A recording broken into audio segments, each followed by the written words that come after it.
The orcs represent one of the most pervasive and enduring threats to the Imperium of Man, and indeed all sentient life in the galaxy. Unlike other Xenos races that can be contained, negotiated with, or even driven to extinction through concentrated military effort, the orcs persist through a biological resilience that borders on the supernatural. Their origins trace back to the War in Heaven, that cataclysmic conflict between the Old Ones and the Catan-empowered Necrontyr that raged across the galaxy millions of years before humanity even existed.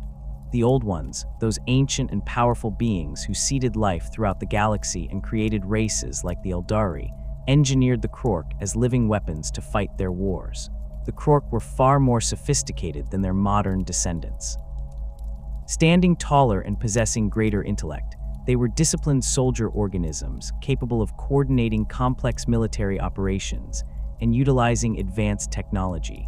They fought alongside other Old One creations against the Necrons and their star-devouring gods, serving as shock troops and frontline warriors in battles that consumed entire star systems.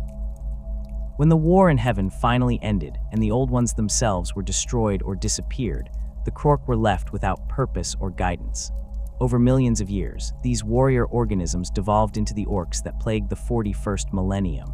They lost much of their sophistication and discipline, but retained the fundamental characteristics that made them such effective weapons: incredible durability, an instinctive understanding of warfare, and a biological imperative to fight and conquer.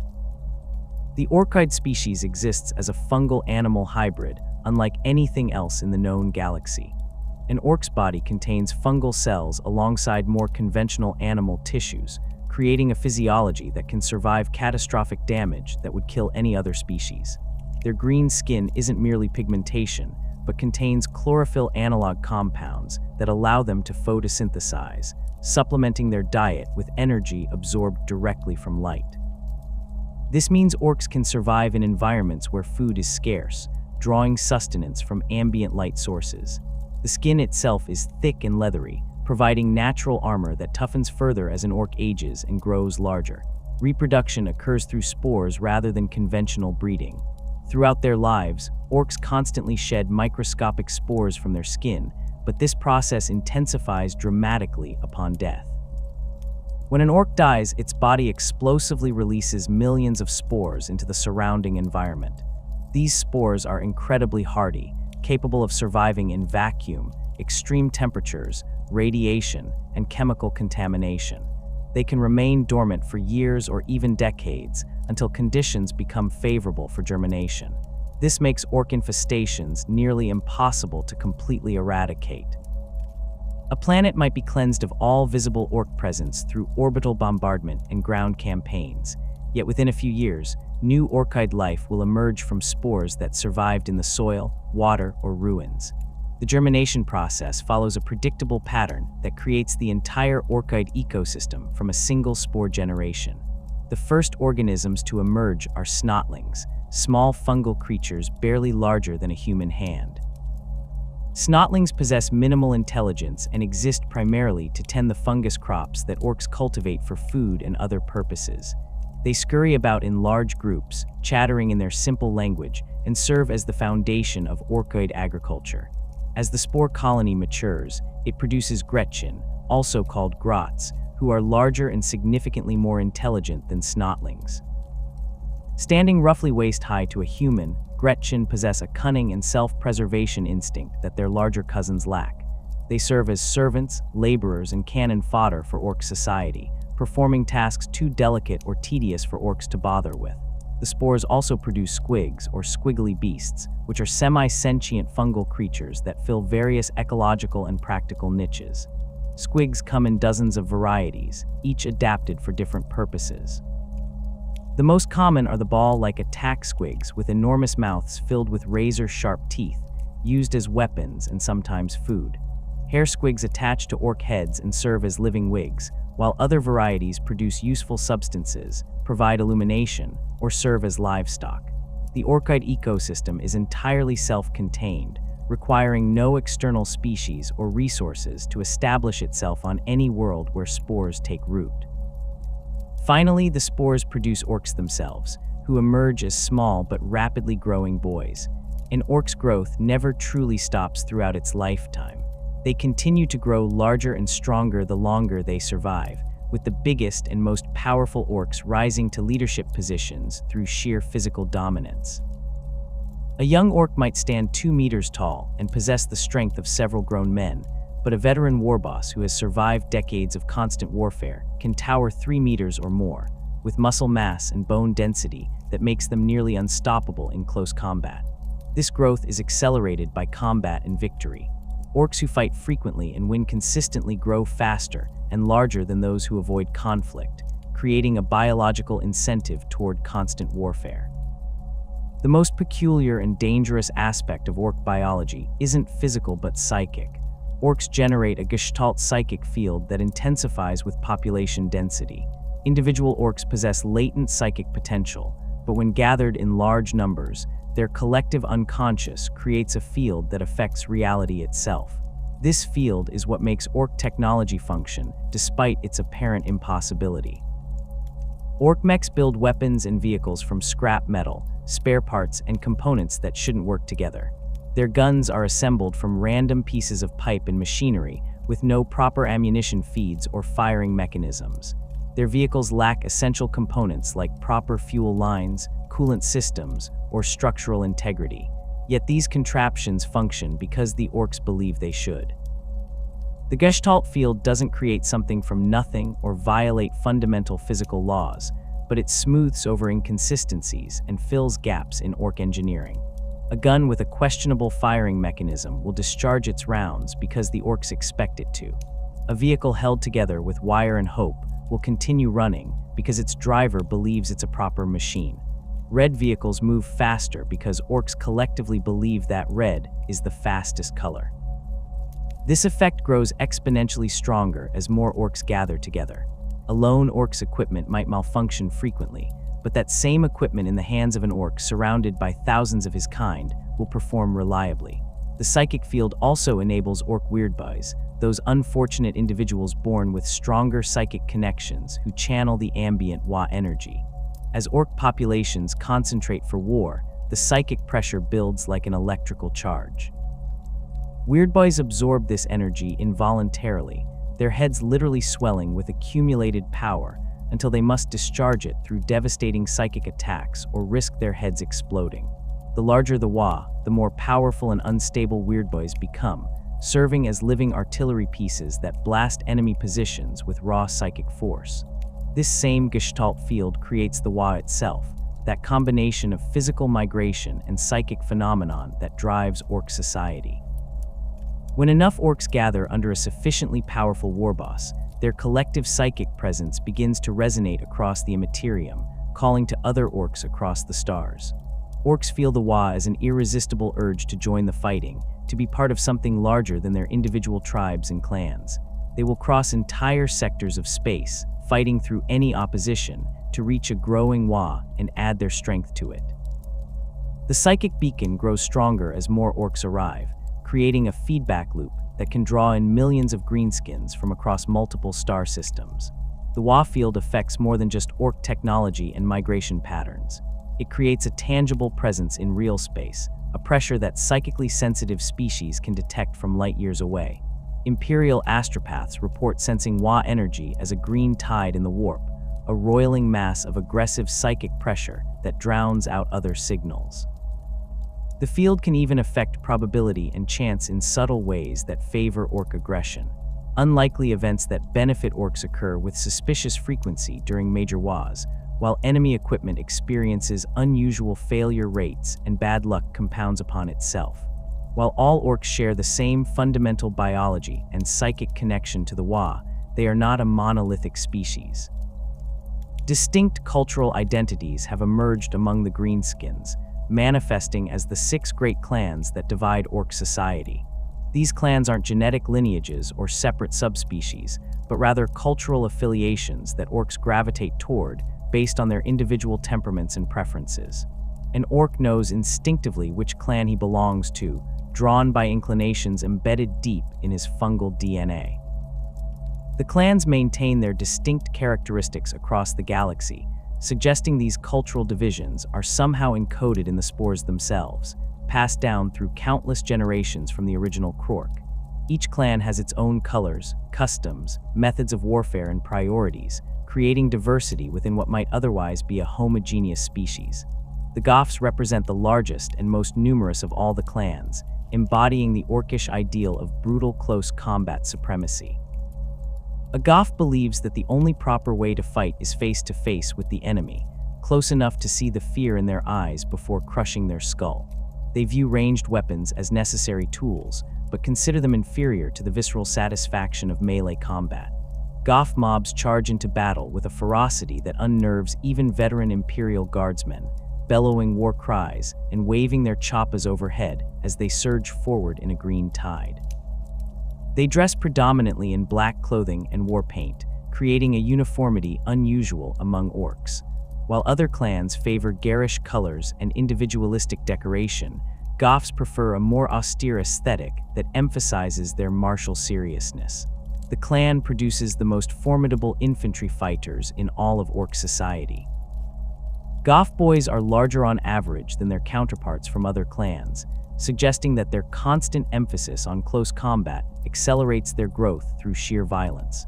They organize themselves into tight mobs that fight with surprising coordination, each orc instinctively knowing his place in the formation and trusting his neighbors to guard his flanks. This isn't discipline in the Imperial sense, but rather a shared understanding of how to maximize carnage in close quarters. Goff knobs tower over regular boys, their massive frames encased in thick armor plates and their arms wielding power claws or massive choppas that can cleave through ceramite. These leaders earn their positions through constant challenges and brutal combat, creating a meritocracy of violence where only the strongest survive to command. Goffs maintain a particular obsession with their reputation and standing among other orcs. They cannot tolerate any suggestion that they might be weak or cowardly, responding to such insults with immediate violence. This sensitivity extends to their relationship with other clans, whom they often view as lacking proper orcish virtues. They consider bad moons to be flash gits who rely on wealth rather than strength, evil Sunz to be cowards who fight from vehicles instead of face-to-face, and death skulls to be sneaky thieves rather than proper warriors. Despite these prejudices, Goffs recognize that successful WAAAGHs require all clan types, even if they grumble about it constantly. The clan has produced some of the most legendary warbosses in Orc history, leaders whose names are bellowed across battlefields, and whose exploits become the subject of Orc legends that persist for generations. The Bad Moons occupy a unique position in Orc society as the wealthiest clan, a status derived from a peculiar biological advantage. Bad Moon orcs grow teeth faster than other greenskins, giving them a constant supply of the closest thing Orc society has to currency. Orc teeth fall out and regrow throughout their lives, and these teeth serve as the standard medium of exchange for goods and services. A Bad Moon can afford better weapons, flashier armor, and more impressive war gear simply because his mouth produces more currency than his rivals. This biological quirk has shaped the entire clan's culture around the acquisition, display, and spending of wealth. They believe that having more stuff makes an orc more powerful, and they're not entirely wrong given how orc psychology and the Gestalt field interact. Bad Moons dress in garish yellow and black checks, covering themselves in as much gold, jewelry, and ostentatious decoration as they can acquire. Their armor is polished to a shine, their weapons are covered in unnecessary but impressive-looking additions, and they wear multiple earrings, nose rings, and other piercings to display their wealth. The more successful a Bad Moon becomes, the more ridiculous his appearance grows, until veteran Bad Moon knobs resemble walking treasure hoards that jingle and clank with every step. They employ more Gretchen servants than other clans, using the smaller creatures to carry spare ammunition, polish their gear, and handle tasks beneath the dignity of a wealthy orc. The clan produces an unusually high number of flash gits, those orcs who obsess over having the biggest and most expensive guns possible. Flash gits are mercenaries who sell their services to the highest bidder, fighting for whoever can pay them the most teeth. They carry custom shooters that have been modified, upgraded, and decorated to absurd degrees, with multiple barrels, excessive ammunition feeds, and enough DACA to satisfy even the most trigger-happy orc. Bad Moon Flashkits are the wealthiest and most ostentatious of these gun-obsessed maniacs, their weapons worth more than entire mobs of regular boys, and their armor covered in enough gold to fund a small WAAAGH. Other clans view Bad Moons with a mixture of jealousy and contempt, wanting their wealth but considering them soft and overly concerned with material possessions rather than proper fighting. Despite their reputation for flash over substance, Bad Moons maintain a monopoly on trade within orc society. They run the markets where mechs sell their creations, where looted goods are exchanged, and where orcs acquire the weapons and equipment they need for war. Bad Moon traders can be found in every major orc settlement, their stalls piled high with guns, armor, ammunition, and various other implements of destruction. They possess an instinctive understanding of value and negotiation unusual among orcs, able to drive hard bargains while avoiding the violence that typically accompanies orc disagreements. This isn't cowardice, but rather a recognition that dead customers don't generate repeat business. The clan's wealth allows them to hire other orcs to do their fighting when necessary, though Bad Moons are perfectly capable of violence when their possessions are threatened. The Evil Sunz represent the polar opposite of Goff martial philosophy, believing that speed is the ultimate virtue in warfare. They paint everything they own red, from their vehicles to their armor to their weapons, because they know with absolute certainty that red makes things go faster. This belief, reinforced by the Ork Gestalt field, actually makes their red vehicles perform better than identical machines painted other colors.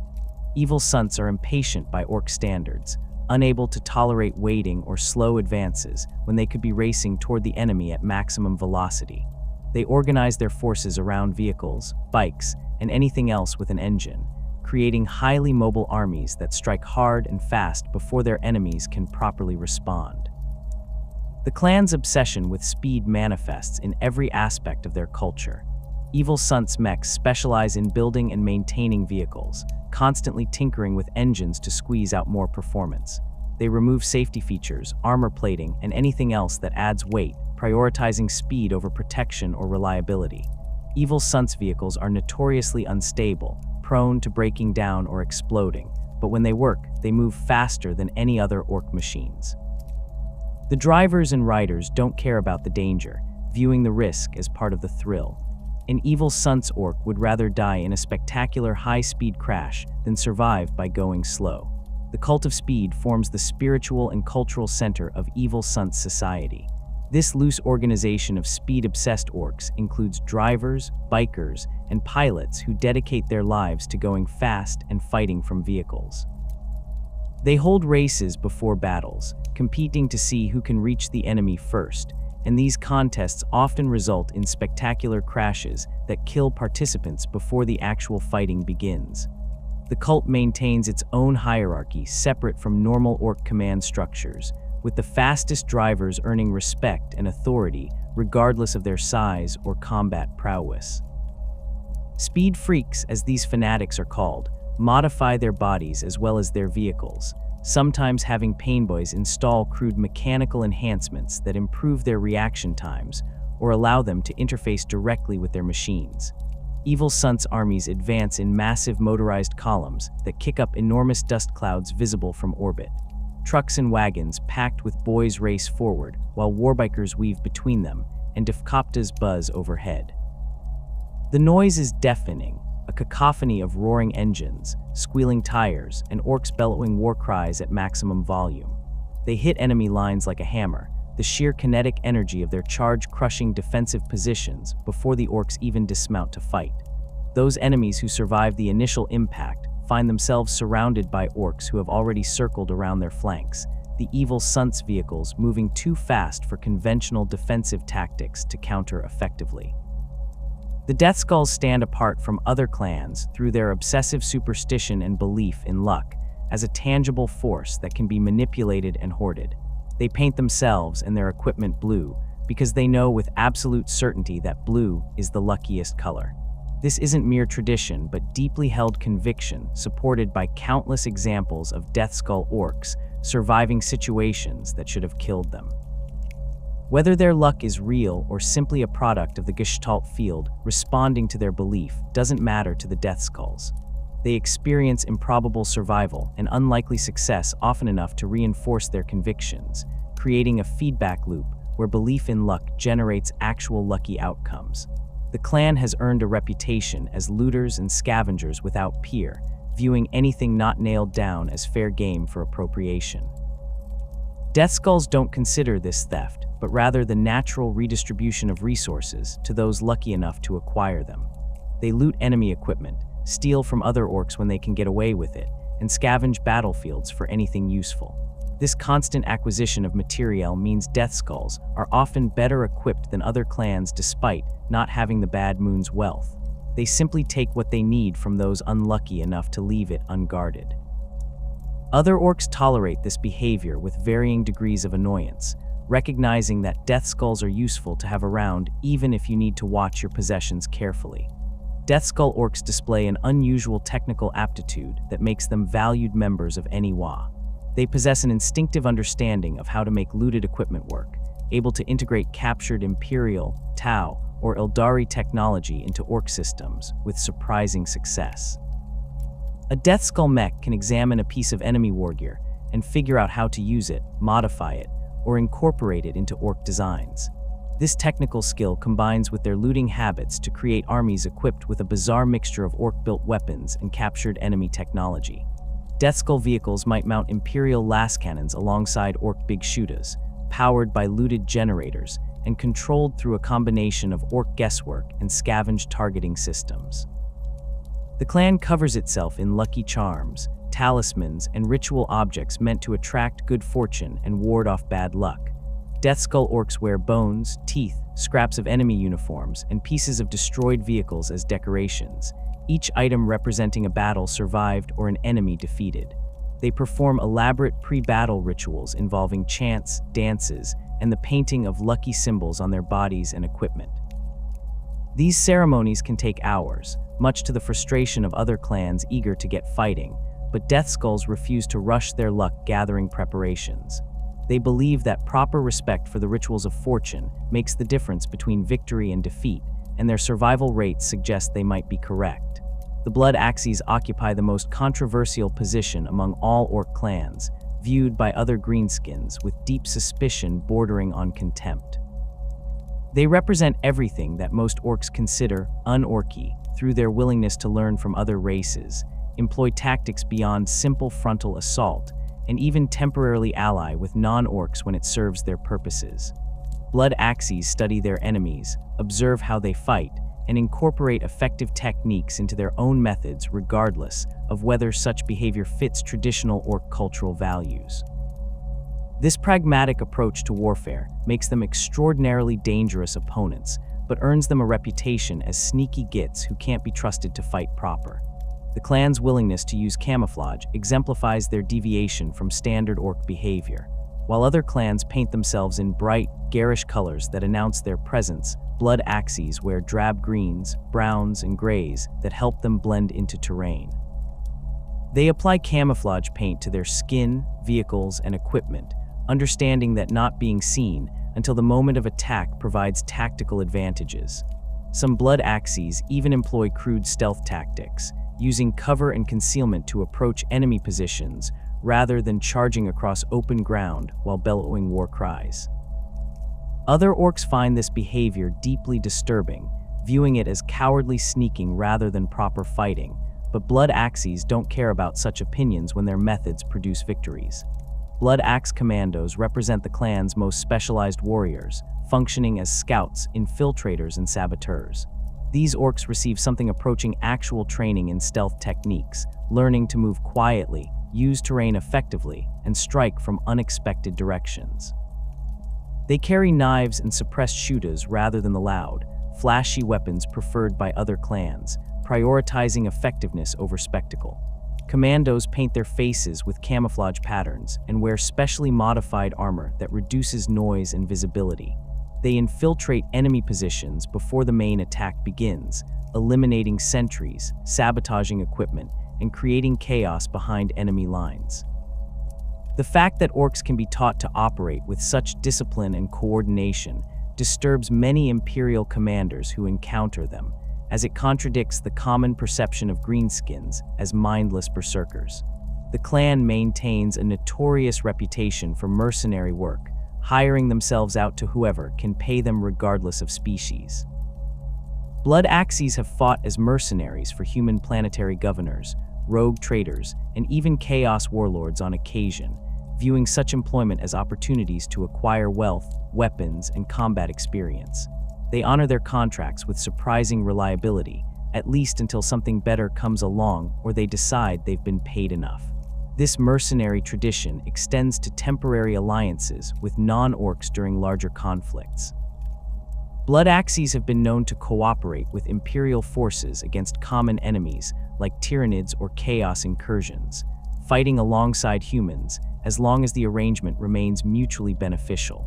Such alliances rarely last long, as the orcs inevitably turn on their temporary allies once the immediate threat is dealt with, but the mere fact that they occur at all marks Blood Axes as fundamentally different from other clans.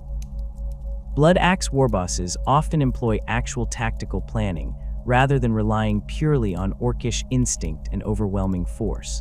They conduct reconnaissance before battles, identify enemy weaknesses, and coordinate their forces to exploit those vulnerabilities. A Blood Axe army might feint an attack on one flank while the real assault develops elsewhere, or they might withdraw from unfavorable engagements to regroup and attack from better positions. This tactical flexibility makes them unpredictable opponents who don't follow the standard patterns of orc aggression.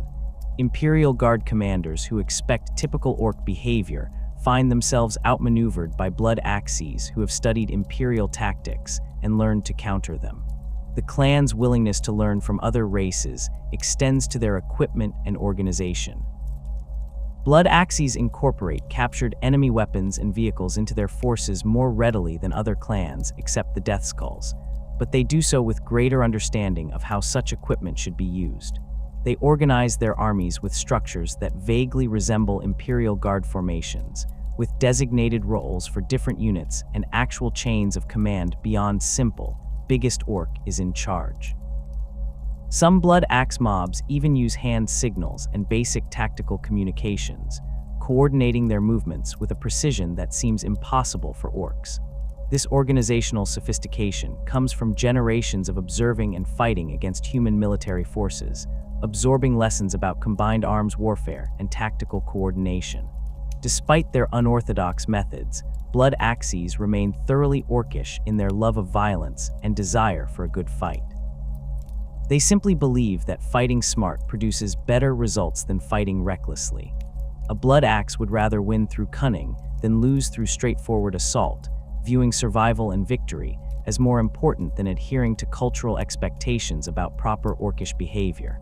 Other clans may call them cowards and sneaks, but Blood Axes have survived and prospered through their adaptability, proving that their methods work even if they violate traditional greenskin values. The Snakebites represent the opposite extreme from Blood Axes, embodying extreme traditionalism and rejection of modern orc culture. They adhere to the old ways that they believe orcs followed before the proliferation of technology and complex machinery, living as their ancestors did when orcs were closer to their Krork origins. Snakebites view excessive technology with suspicion and contempt, preferring simple weapons, traditional methods, and a lifestyle that emphasizes survival skills and physical toughness over mechanical sophistication. They believe that reliance on machines makes orcs weak, and that true strength comes from muscle, bone, and determination rather than engines and guns. The clan's most distinctive characteristic is their extensive use of cavalry, specifically boarboys mounted on massive cyborg war beasts. These creatures are enormous boar-like squigs that have been bred and trained for war over countless generations, standing taller than a human at the shoulder, and possessing tusks that can gore through armor plate. Snakebites raise these beasts from birth, forming bonds with their mounts that are unusual among orcs, who typically view animals as either food or targets. A snakebite and his boar develop genuine partnership through years of fighting together, the rider learning his mount's temperament and capabilities, while the boar learns to respond to its rider's commands. Boar boys charge into battle in thundering formations, their mounts' momentum adding devastating impact to their attacks as they crash into enemy lines with lances lowered and choppas raised. Snakebite settlements resemble primitive tribal camps rather than the scrap metal cities built by other clans. They live in hide tents or crude wooden structures, hunt local wildlife for food rather than relying on squig farms, and craft their equipment from natural materials supplemented with minimal metal components. Their weapons are simple but effective, choppas forged from scrap metal, but lacking the elaborate modifications other clans add, bows and spears for hunting, and sluggas that are barely more than metal tubes with firing mechanisms. They wear leather and hide armor decorated with bones, teeth, and feathers, rather than the metal plates preferred by more technologically inclined clans. The clan maintains an elaborate system of tribal traditions, rituals, and customs that govern their society. Snakebite shamans, often weird boys who have learned to control their powers through meditation and ritual, serve as spiritual leaders who interpret omens and commune with the spirits of dead orcs. These shamans perform ceremonies before hunts and battles, painting warriors with protective symbols and invoking the favor of Gork and Mork through chants and dances. Young snakebites must complete initiation rites that test their courage and survival skills, facing dangerous beasts alone or enduring physical trials that would kill weaker orcs. Those who survive these ordeals earn their place as full warriors and receive their first boar mount. Snakebites reject most advanced technology, but make exceptions for weapons and equipment that prove their worth through practical use. They'll carry sluggas and choppas, because such weapons are simple enough not to offend their sensibilities, but they avoid complex machinery like force fields, power claws, or sophisticated targeting systems. They view vehicles with particular disdain, preferring to fight on foot or mounted on living beasts rather than trusting their lives to unreliable machines. This technological conservatism extends to medicine, with snakebites avoiding pain boys and their crude cybernetics in favor of natural healing and toughness. A snakebite who loses a limb makes do without it rather than accepting a mechanical replacement, viewing such augmentation as weakness. Despite their primitive lifestyle, snakebites are formidable warriors whose physical toughness exceeds even other orcs. Their harsh living conditions and rejection of medical treatment create intense selective pressure where only the strongest survive to adulthood. A snakebite who reaches full maturity has endured injuries, diseases, and hardships that would kill softer orcs, making them incredibly resilient fighters. They possess survival skills that other clans have forgotten, able to track prey across any terrain, find food and water in hostile environments, and endure conditions that would force other orcs to retreat. When snakebites join a WAAAGH, they bring these skills along with their cavalry tactics, serving as scouts, outriders, and shock troops whose boar charges can break enemy formations.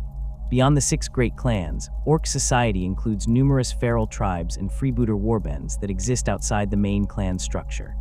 Feral orc tribes develop on worlds where spore infestations occur far from established orc civilizations, growing without contact with the broader orc culture. These tribes regress to even more primitive states than snakebites, lacking even basic metallurgy and fighting with stone weapons and crude wooden tools. They organize into small groups led by the biggest orc, engaging in constant tribal warfare against each other and any other species they encounter. Feral orcs retain all the biological characteristics of their more civilized cousins, but lack the cultural knowledge and technological understanding that comes from being part of larger orc society. When a WAAAGH reaches a world inhabited by feral tribes, these primitive orcs feel the psychic call and eagerly join the greater conflict. They integrate into the WAAAGH with surprising speed, their genetic memories awakening as they're exposed to proper orc culture. Within weeks, feral orcs who had been fighting with stone axes are carrying sluggas and choppas, riding in trucks, and participating in combined arms assaults. The WAAAGH field itself seems to accelerate their cultural development, as if the presence of so many other orcs triggers dormant knowledge encoded in their spores. This rapid integration demonstrates how deeply orcish culture is embedded in their biology, with even the most primitive tribes carrying the potential to become proper orcs given the right circumstances. freebooter warbands represent orcs who have rejected clan affiliation entirely, operating as independent pirates and raiders. These orcs crew ramshackle spacecraft, preying on shipping lanes and conducting raids across multiple star systems without answering to any warboss. Freebooters wear whatever colors and symbols they choose, often mixing elements from multiple clans or creating entirely new iconography. They operate as mercenaries and pirates, selling their services to whoever can pay them and looting everything they can carry. Freebooter captains command their crews through a combination of charisma, cunning, and superior firepower, maintaining discipline through the promise of loot and the threat of being thrown out an airlock. Despite their independence, freebooters inevitably get drawn into major WAAAGHs when the psychic call becomes too strong to resist.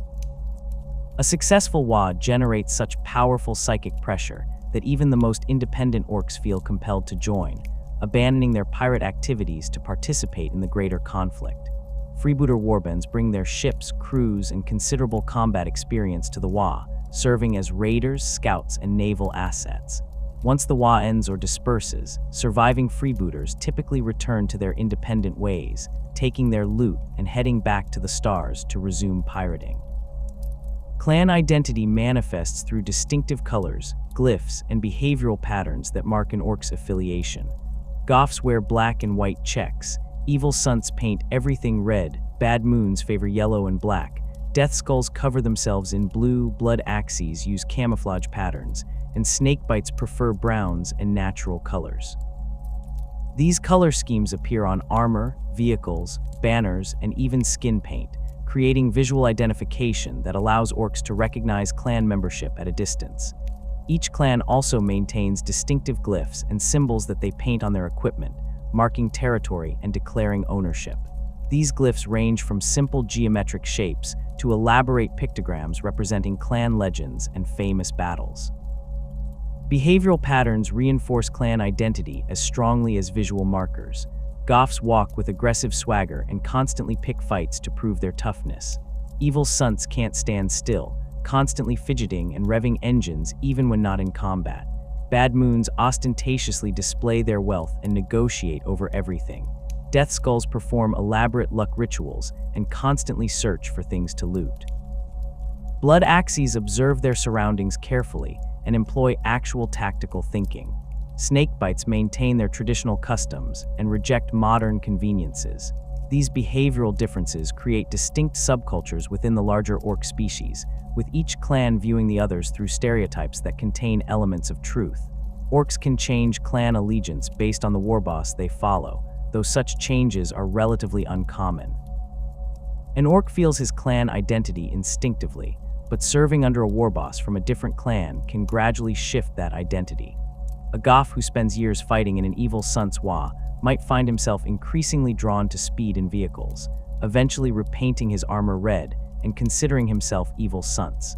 This flexibility allows orcs to adapt to the leadership they're under while maintaining the distinct clan cultures that give orc society its diversity. The process isn't instantaneous and requires sustained exposure to a different clan's culture, but it demonstrates that clan identity is cultural rather than genetic, learned behavior rather than fixed biology. The complexity of orc society extends far beyond the simple division into clans, manifesting in an elaborate hierarchy that ranges from the lowliest Gretchen slave to the mighty warboss who commands millions. This hierarchy isn't imposed through formal institutions or written laws, but emerges organically from orc biology and psychology, creating a social structure that remains remarkably consistent across the galaxy despite the lack of any central authority. Every orc understands his place in this hierarchy instinctively, knowing who he can boss around and who can boss him, with disputes over positions settled through immediate violence that leaves no ambiguity about the outcome. The foundation of this hierarchy rests on the Gretchen, those smaller cousins of the orcs who emerge from the same spore colonies but never grow beyond roughly waist height to a human. Gretchen possess intelligence that approaches human levels, with cunning and self-preservation instincts that far exceed their larger cousins. They understand complex tasks, follow detailed instructions, and can operate machinery with surprising competence. This intelligence makes them invaluable as servants, laborers, and technicians throughout Ork society, performing tasks that require patience or precision that Orks lack. A Gretchen can spend hours carefully assembling components for a mech's latest project, maintaining equipment, or performing repetitive tasks that would bore an Ork to violence within minutes. Despite their usefulness, Gretchen occupy the absolute bottom of Ork social hierarchy, existing as slaves and cannon fodder with no rights or protections. Orks kick, beat, and abuse Gretchen casually, viewing them as barely worthy of notice except when their services are needed. Gretchen accept this treatment because they have no choice, and because their survival instinct tells them that serving Orks is preferable to being eaten or used for target practice. They develop elaborate schemes to avoid the worst abuses, learning which Orks are most dangerous and which might be manipulated through flattery or useful service.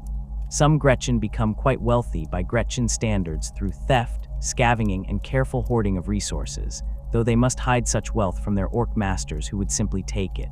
In battle, Gretchen serve as expendable troops thrown forward to absorb enemy fire and reveal defensive positions. They carry crude weapons, usually small caliber shooters or rusty blades, and advance in large mobs driven forward by the whips and threats of their Ork masters.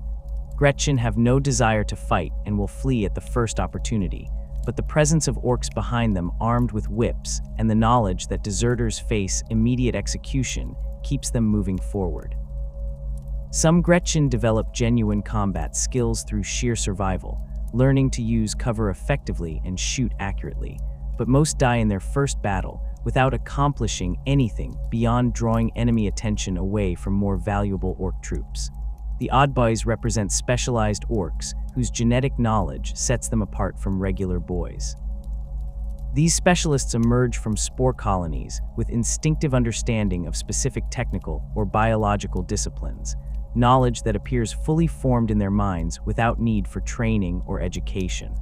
An Odd Boy knows his specialty as surely as he knows how to breathe, with skills and understanding that he cannot explain but can apply with remarkable effectiveness. This genetic encoding of specialized knowledge suggests sophisticated biological programming left over from the Krork, as if the old ones embedded different skill sets into the Ork genome that manifest in certain individuals. Mech Boys represent the most common type of Odd Boy, emerging with instinctive understanding of mechanics, engineering, and technology. A mech looks at a pile of scrap metal and sees potential weapons, vehicles, and machines waiting to be assembled. He understands intuitively how to build guns from random components, construct vehicles from salvaged parts, and create functional technology from materials that shouldn't work together. Mechs maintain workshops filled with half-finished projects, spare parts, and Gretchen assistants who handle the tedious assembly work. They spend their time building new weapons for paying customers, repairing damaged equipment, and pursuing increasingly ambitious engineering projects that often explode spectacularly, but occasionally produce genuinely impressive results. The relationship between mechs and the Ork Gestalt field creates technology that operates through a combination of actual engineering and psychic reinforcement. A mech builds a gun with components that form a barely functional weapon by conventional physics, but the Gestalt field smooths over the gaps and inconsistencies to make it work reliably. The mech doesn't understand that psychic energy is involved in making his creations function. He simply knows that if he builds something properly according to his instincts, it will work. This allows mechs to create weapons and vehicles that Imperial techbraists find utterly baffling, machines that violate fundamental engineering principles, yet somehow continue operating. The bigger and more complex a mech's project becomes, the more Orks need to be present for it to function, as larger machines require stronger psychic fields to overcome their technical impossibilities. Big mechs represent the most skilled and ambitious members of the mechbo caste, Orks who have survived long enough and built enough successful projects to earn respect and authority. A big mech commands workshops staffed by dozens of Gretchen and lesser mechs, undertaking massive projects like Stompas, Gargants, and other super heavy war machines. These towering constructs stand tens of meters tall, bristling with weapons, and capable of destroying entire companies of enemy troops. Building such machines requires months of work, enormous quantities of scrap metal, and the combined efforts of entire mech crews. Big mechs jealously guard their largest projects, viewing them as personal property and sources of prestige that elevate their status among other orcs. Painboys emerge with instinctive knowledge of orc physiology and crude surgical techniques, serving as the closest thing orc society has to doctors. A painboy understands how orc bodies work, where vital organs are located, and how to perform battlefield surgery with tools that would make Imperial Medicae personnel faint in horror. They carry bags full of rusty surgical implements, bottles of mysterious fluids, and various spare parts harvested from dead orcs. When an orc suffers injuries too severe for his natural regeneration to handle, a painboy can patch him up through aggressive surgery that involves cutting away damaged tissue, stapling wounds closed, and installing replacement parts with minimal concern for sterility or patient comfort. The cybernetic augmentations installed by painboys range from simple mechanical limbs to elaborate systems that replace entire portions of an orc's body. A painboy might replace a destroyed arm with a crude mechanical limb powered by hydraulics and controlled through direct nerve connections, or install a bionic eye that provides enhanced vision through methods that defy Imperial understanding. These augmentations work despite their crude construction, held together by the Gestalt field and the painboy's instinctive knowledge of how to integrate metal with flesh. Orcs view such augmentations with mixed feelings, appreciating the restored functionality, but considering themselves slightly less orky for having metal parts instead of proper flesh and bone. Painboys also perform experimental surgeries on willing or unwilling subjects, testing new augmentation designs and surgical techniques with enthusiastic disregard for patient survival. They might attempt to install additional arms on an orc to let him carry more weapons, or wire multiple Gretchen together into a single organism to see what happens. These experiments fail as often as they succeed, but painboys learn from each attempt and gradually improve their techniques.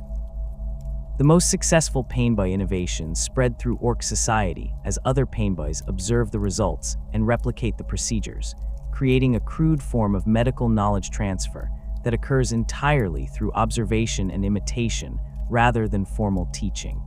Weirdboys represent the most unfortunate type of oddboy, orcs born with stronger psychic connections who channel the ambient WAAAGH energy generated by other orcs. Unlike human psychers who can learn to control their powers through training and discipline, weirdboys have no control over their abilities and suffer constant psychic pressure that grows more intense as more orcs gather nearby. They experience the WAAAGH field as physical sensations, their heads literally swelling with accumulated energy that must be discharged before it tears them apart. Weirdboys try to isolate themselves from other orcs when possible, seeking solitude to reduce the psychic pressure, but during major battles they're dragged to the front lines and forced to unleash their powers against the enemy. When a weirdboy discharges his accumulated energy, the results are devastating and unpredictable. He might project bolts of raw psychic force that explode enemy vehicles, create telekinetic storms that tear troops apart, or accidentally teleport himself and nearby orcs to random locations. The more energy a weirdboy has absorbed, the more powerful and uncontrolled his discharge becomes. During the height of major WAAAGHs, weirdboys become living artillery pieces whose heads glow with barely contained power, their eyes burning with green energy as they struggle to contain forces that threaten to detonate them from within. Other orcs view weirdboys with a mixture of awe and suspicion, recognizing their power but considering them fundamentally unstable and dangerous to be around. Runthords specialize in managing the smaller orcoid species, particularly Gretchen and Squigs, maintaining order among these lesser creatures through violence and intimidation. A Runthord carries a whip and a grab-a-stick, tools designed to control unruly Gretchen through pain and physical restraint. They understand Gretchen's psychology instinctively, knowing exactly how much abuse the smaller creatures can endure before becoming useless, and when to offer rewards to encourage better performance. Runthords organize Gretchen into work gangs, assigning them to various tasks throughout orc settlements, and ensuring they remain productive through constant supervision and liberal application of violence.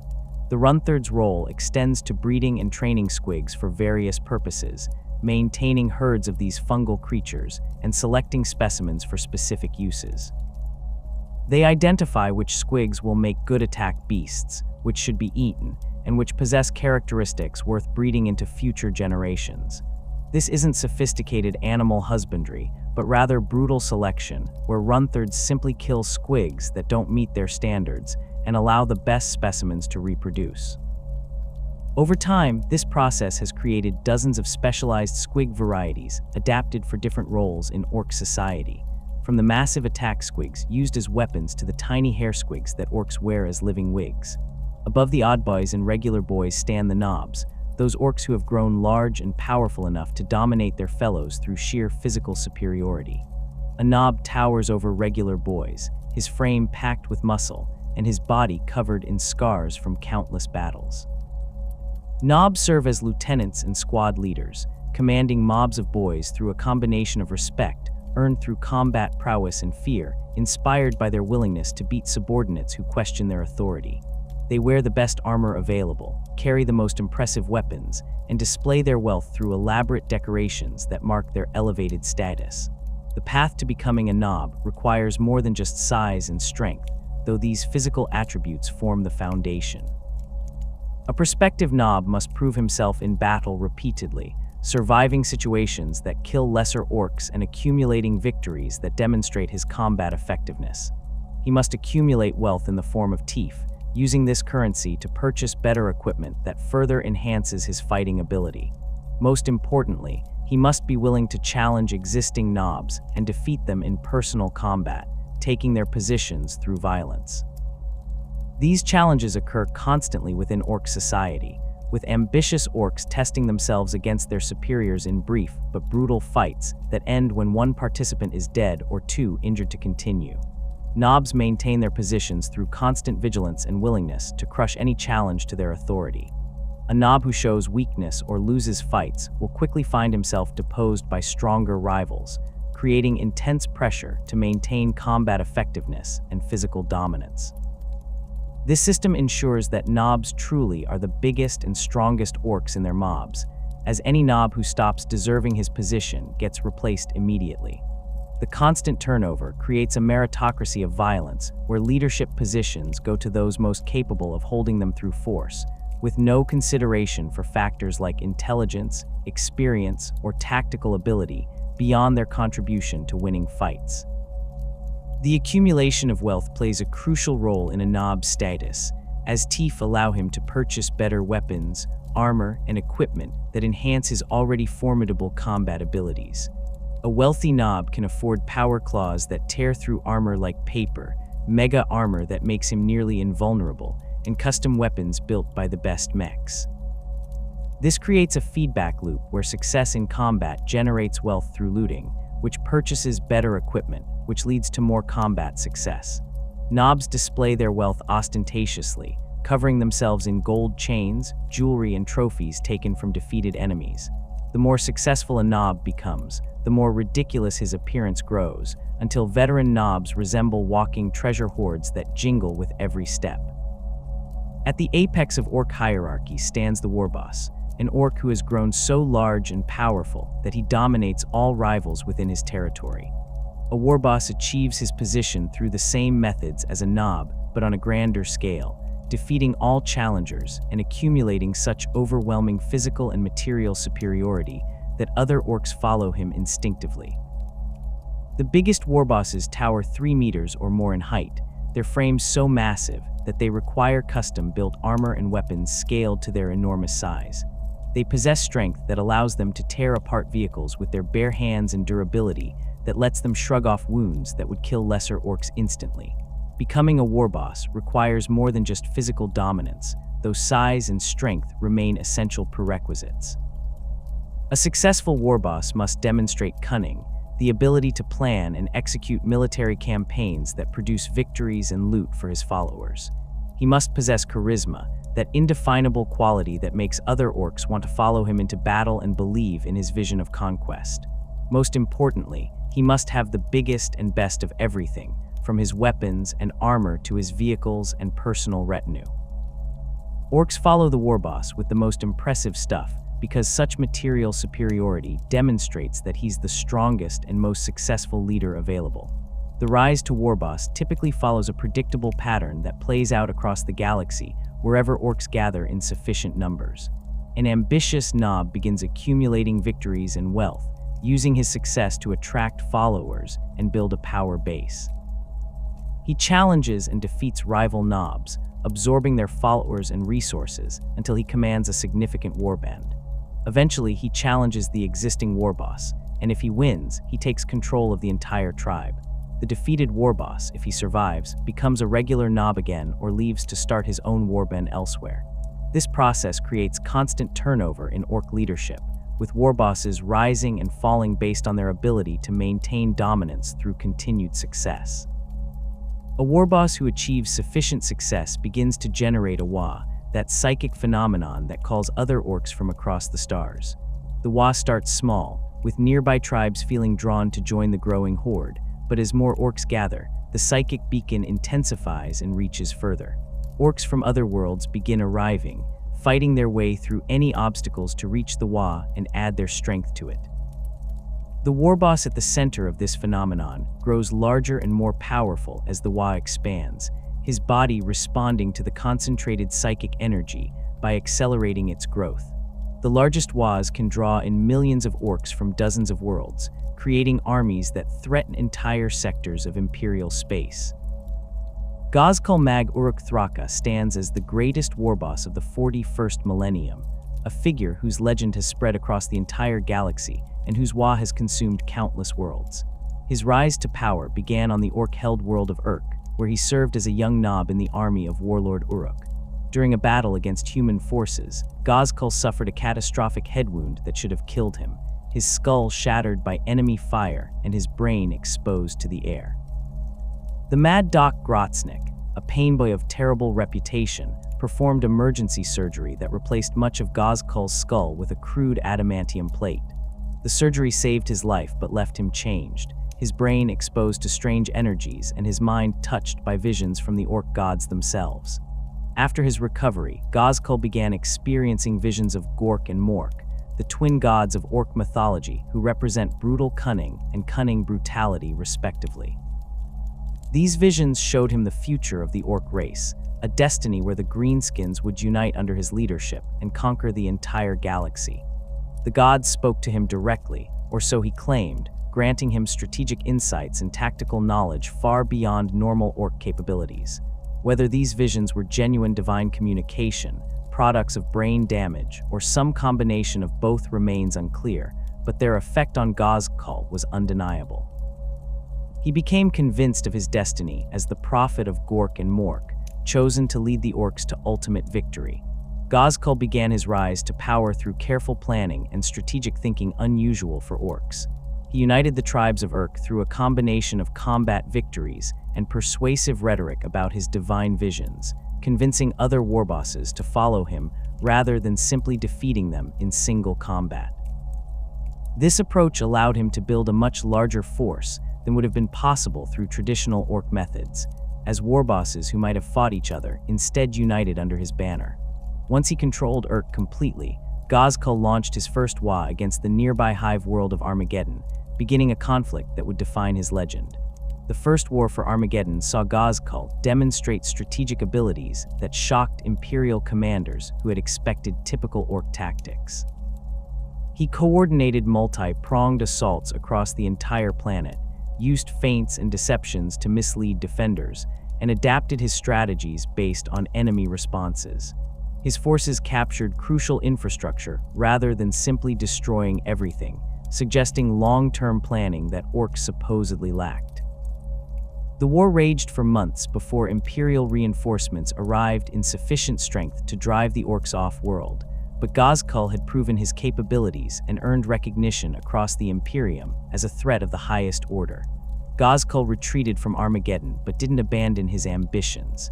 He spent decades gathering strength, conquering other orc-held worlds, and absorbing their populations into his growing WAAAGH.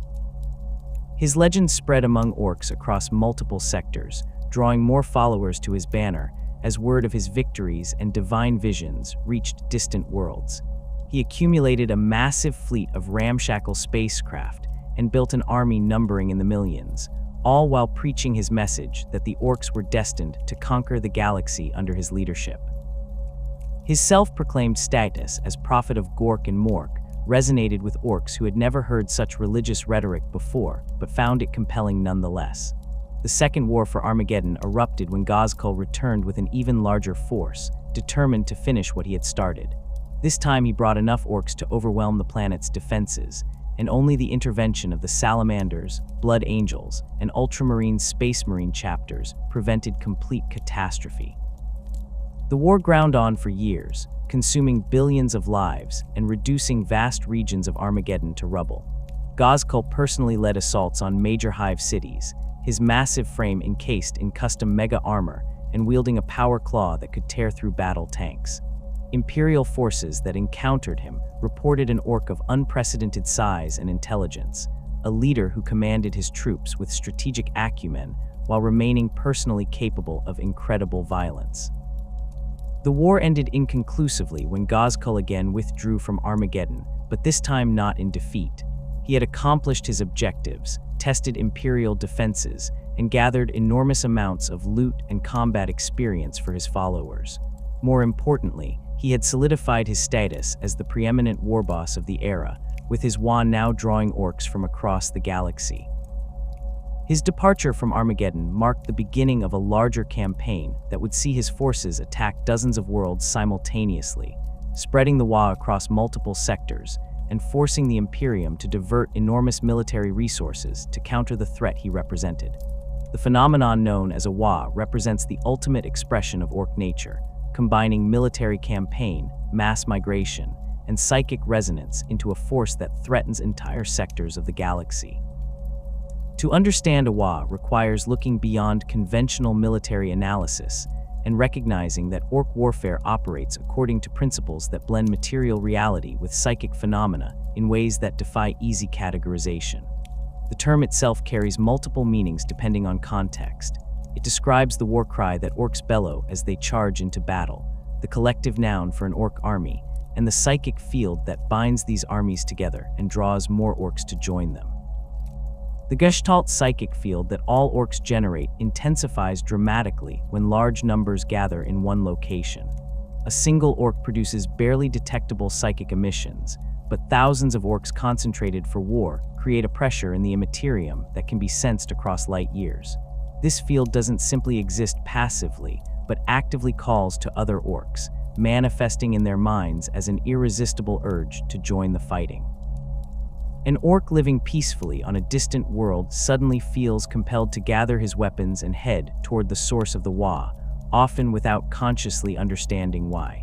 He simply knows that something big is happening somewhere and that he needs to be part of it. The psychic beacon grows stronger through a feedback mechanism that accelerates WAAAGH growth exponentially. As more orcs arrive and join the gathering, their psychic presence adds to the overall field strength, which in turn reaches further and calls to even more distant orcs. This creates a snowball effect, where a WAAAGH that begins with a few thousand orcs on a single world can grow to encompass millions drawn from dozens of systems. The warboss at the center of this phenomenon experiences the most dramatic effects, his body growing larger and his mind sharpening as he channels the concentrated psychic energy of his entire horde. Warbosses who lead major WAAAGHs can grow to truly massive proportions, their frames expanding to accommodate the psychic pressure flowing through them. Imperial astropaths detect approaching WAAAGHs through the disturbances they create in the warp. They describe the sensation as a green tide washing through the immaterium, a roiling mass of aggressive psychic energy that drowns out more subtle signals and makes warp travel near the WAAAGH increasingly dangerous. The larger the WAAAGH grows, the more it distorts local warp space, creating turbulence that can throw off navigation calculations and extend warp journeys by weeks or months. Some of the largest WAAAGHs generate warp storms comparable to those produced by major chaos incursions, cutting off entire sectors from reliable faster than light travel and communication. The War of the Beast stands as the most catastrophic orc threat the Imperium has faced since the Great Crusade, an event that nearly destroyed humanity's galactic civilization in the 32nd millennium. The WAAAGH emerged from the Ulanor sector, the same region where the Emperor himself had fought the overlord WAAAGH during the Great Crusade and declared Horus as Warmaster following that victory. The orcs of this new WAAAGH weren't the degenerate greenskins that Imperial forces had grown accustomed to fighting, but something far more dangerous. Prime orcs who stood larger and demonstrated greater intelligence than any orcs seen in thousands of years. These creatures appeared to be evolutionary throwbacks to the ancient Krork, possessing organizational sophistication and technological capabilities that shocked Imperial observers.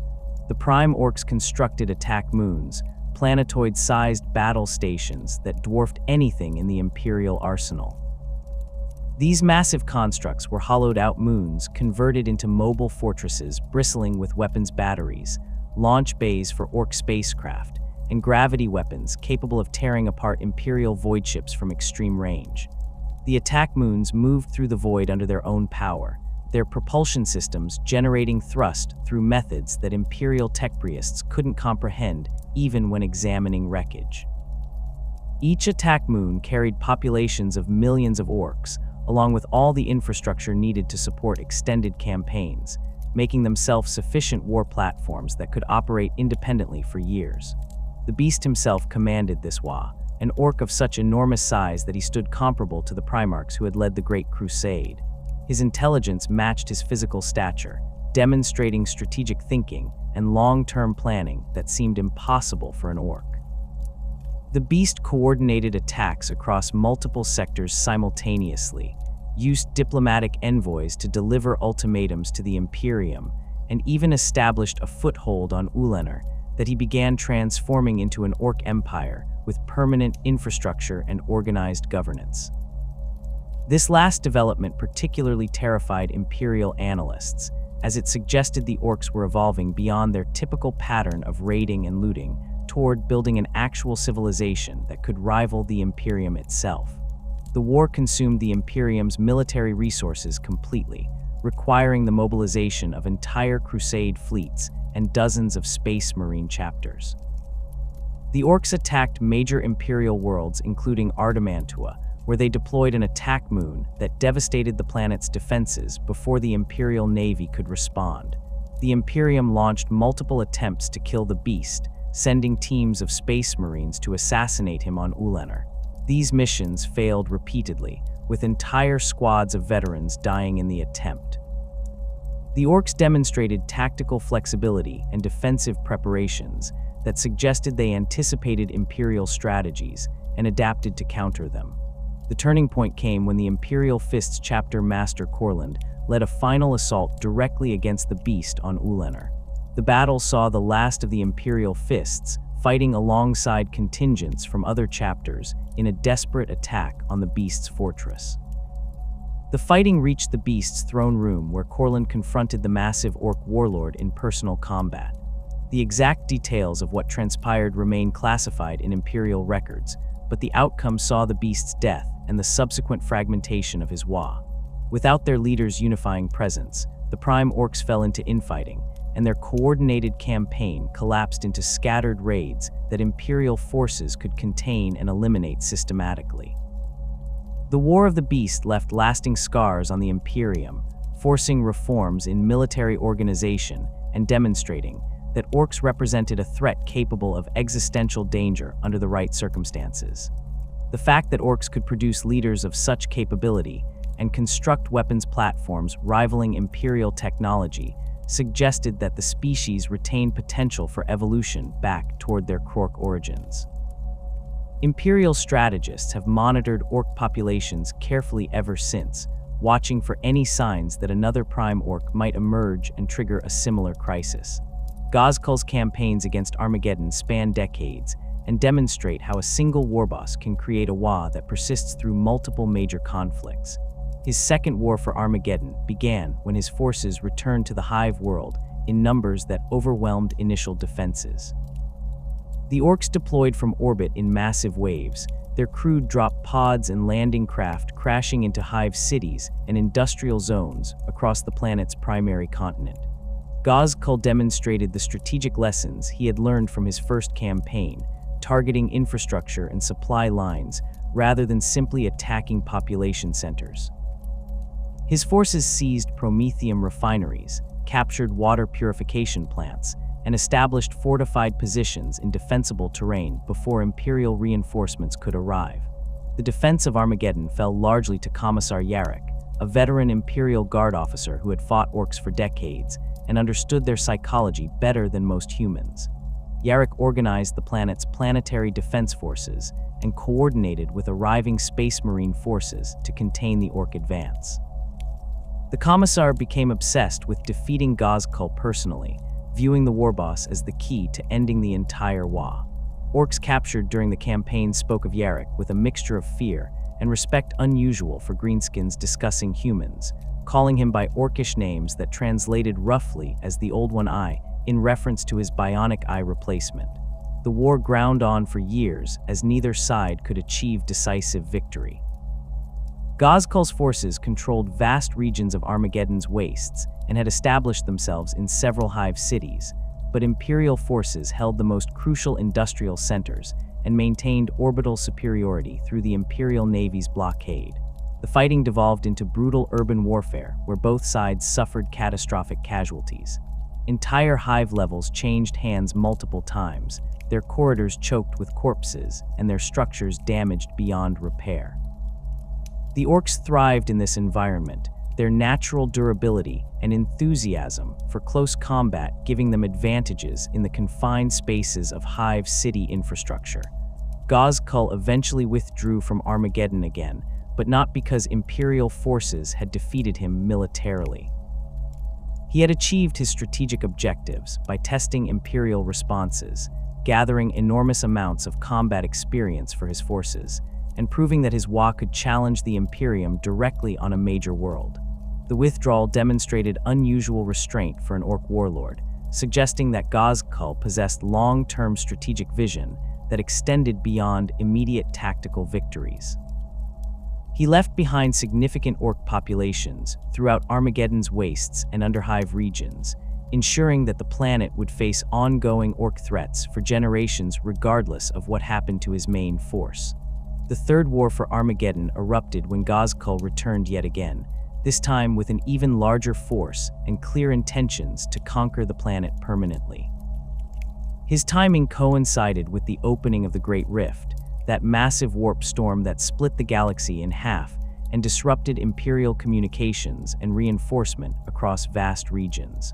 The orcs attacked while Imperial forces were already stretched thin dealing with chaos incursions and other threats, making Armageddon's defense even more desperate than previous conflicts.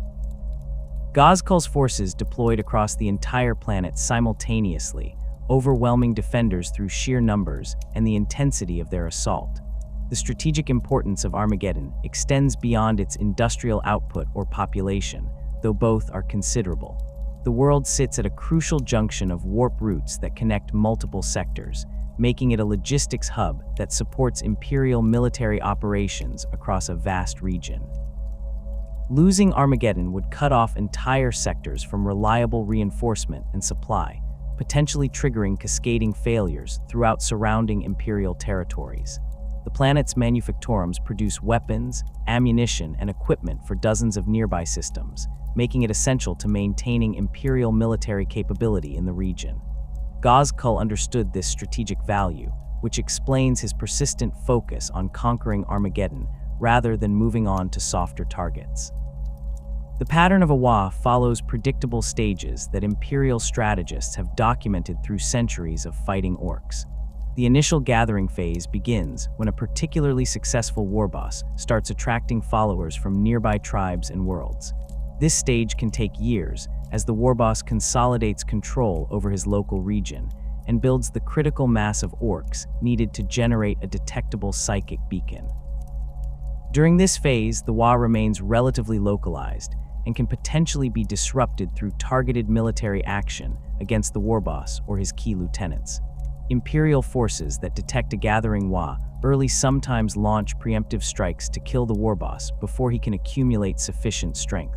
Once the WAAAGH reaches critical mass, it enters the momentum phase where growth accelerates exponentially.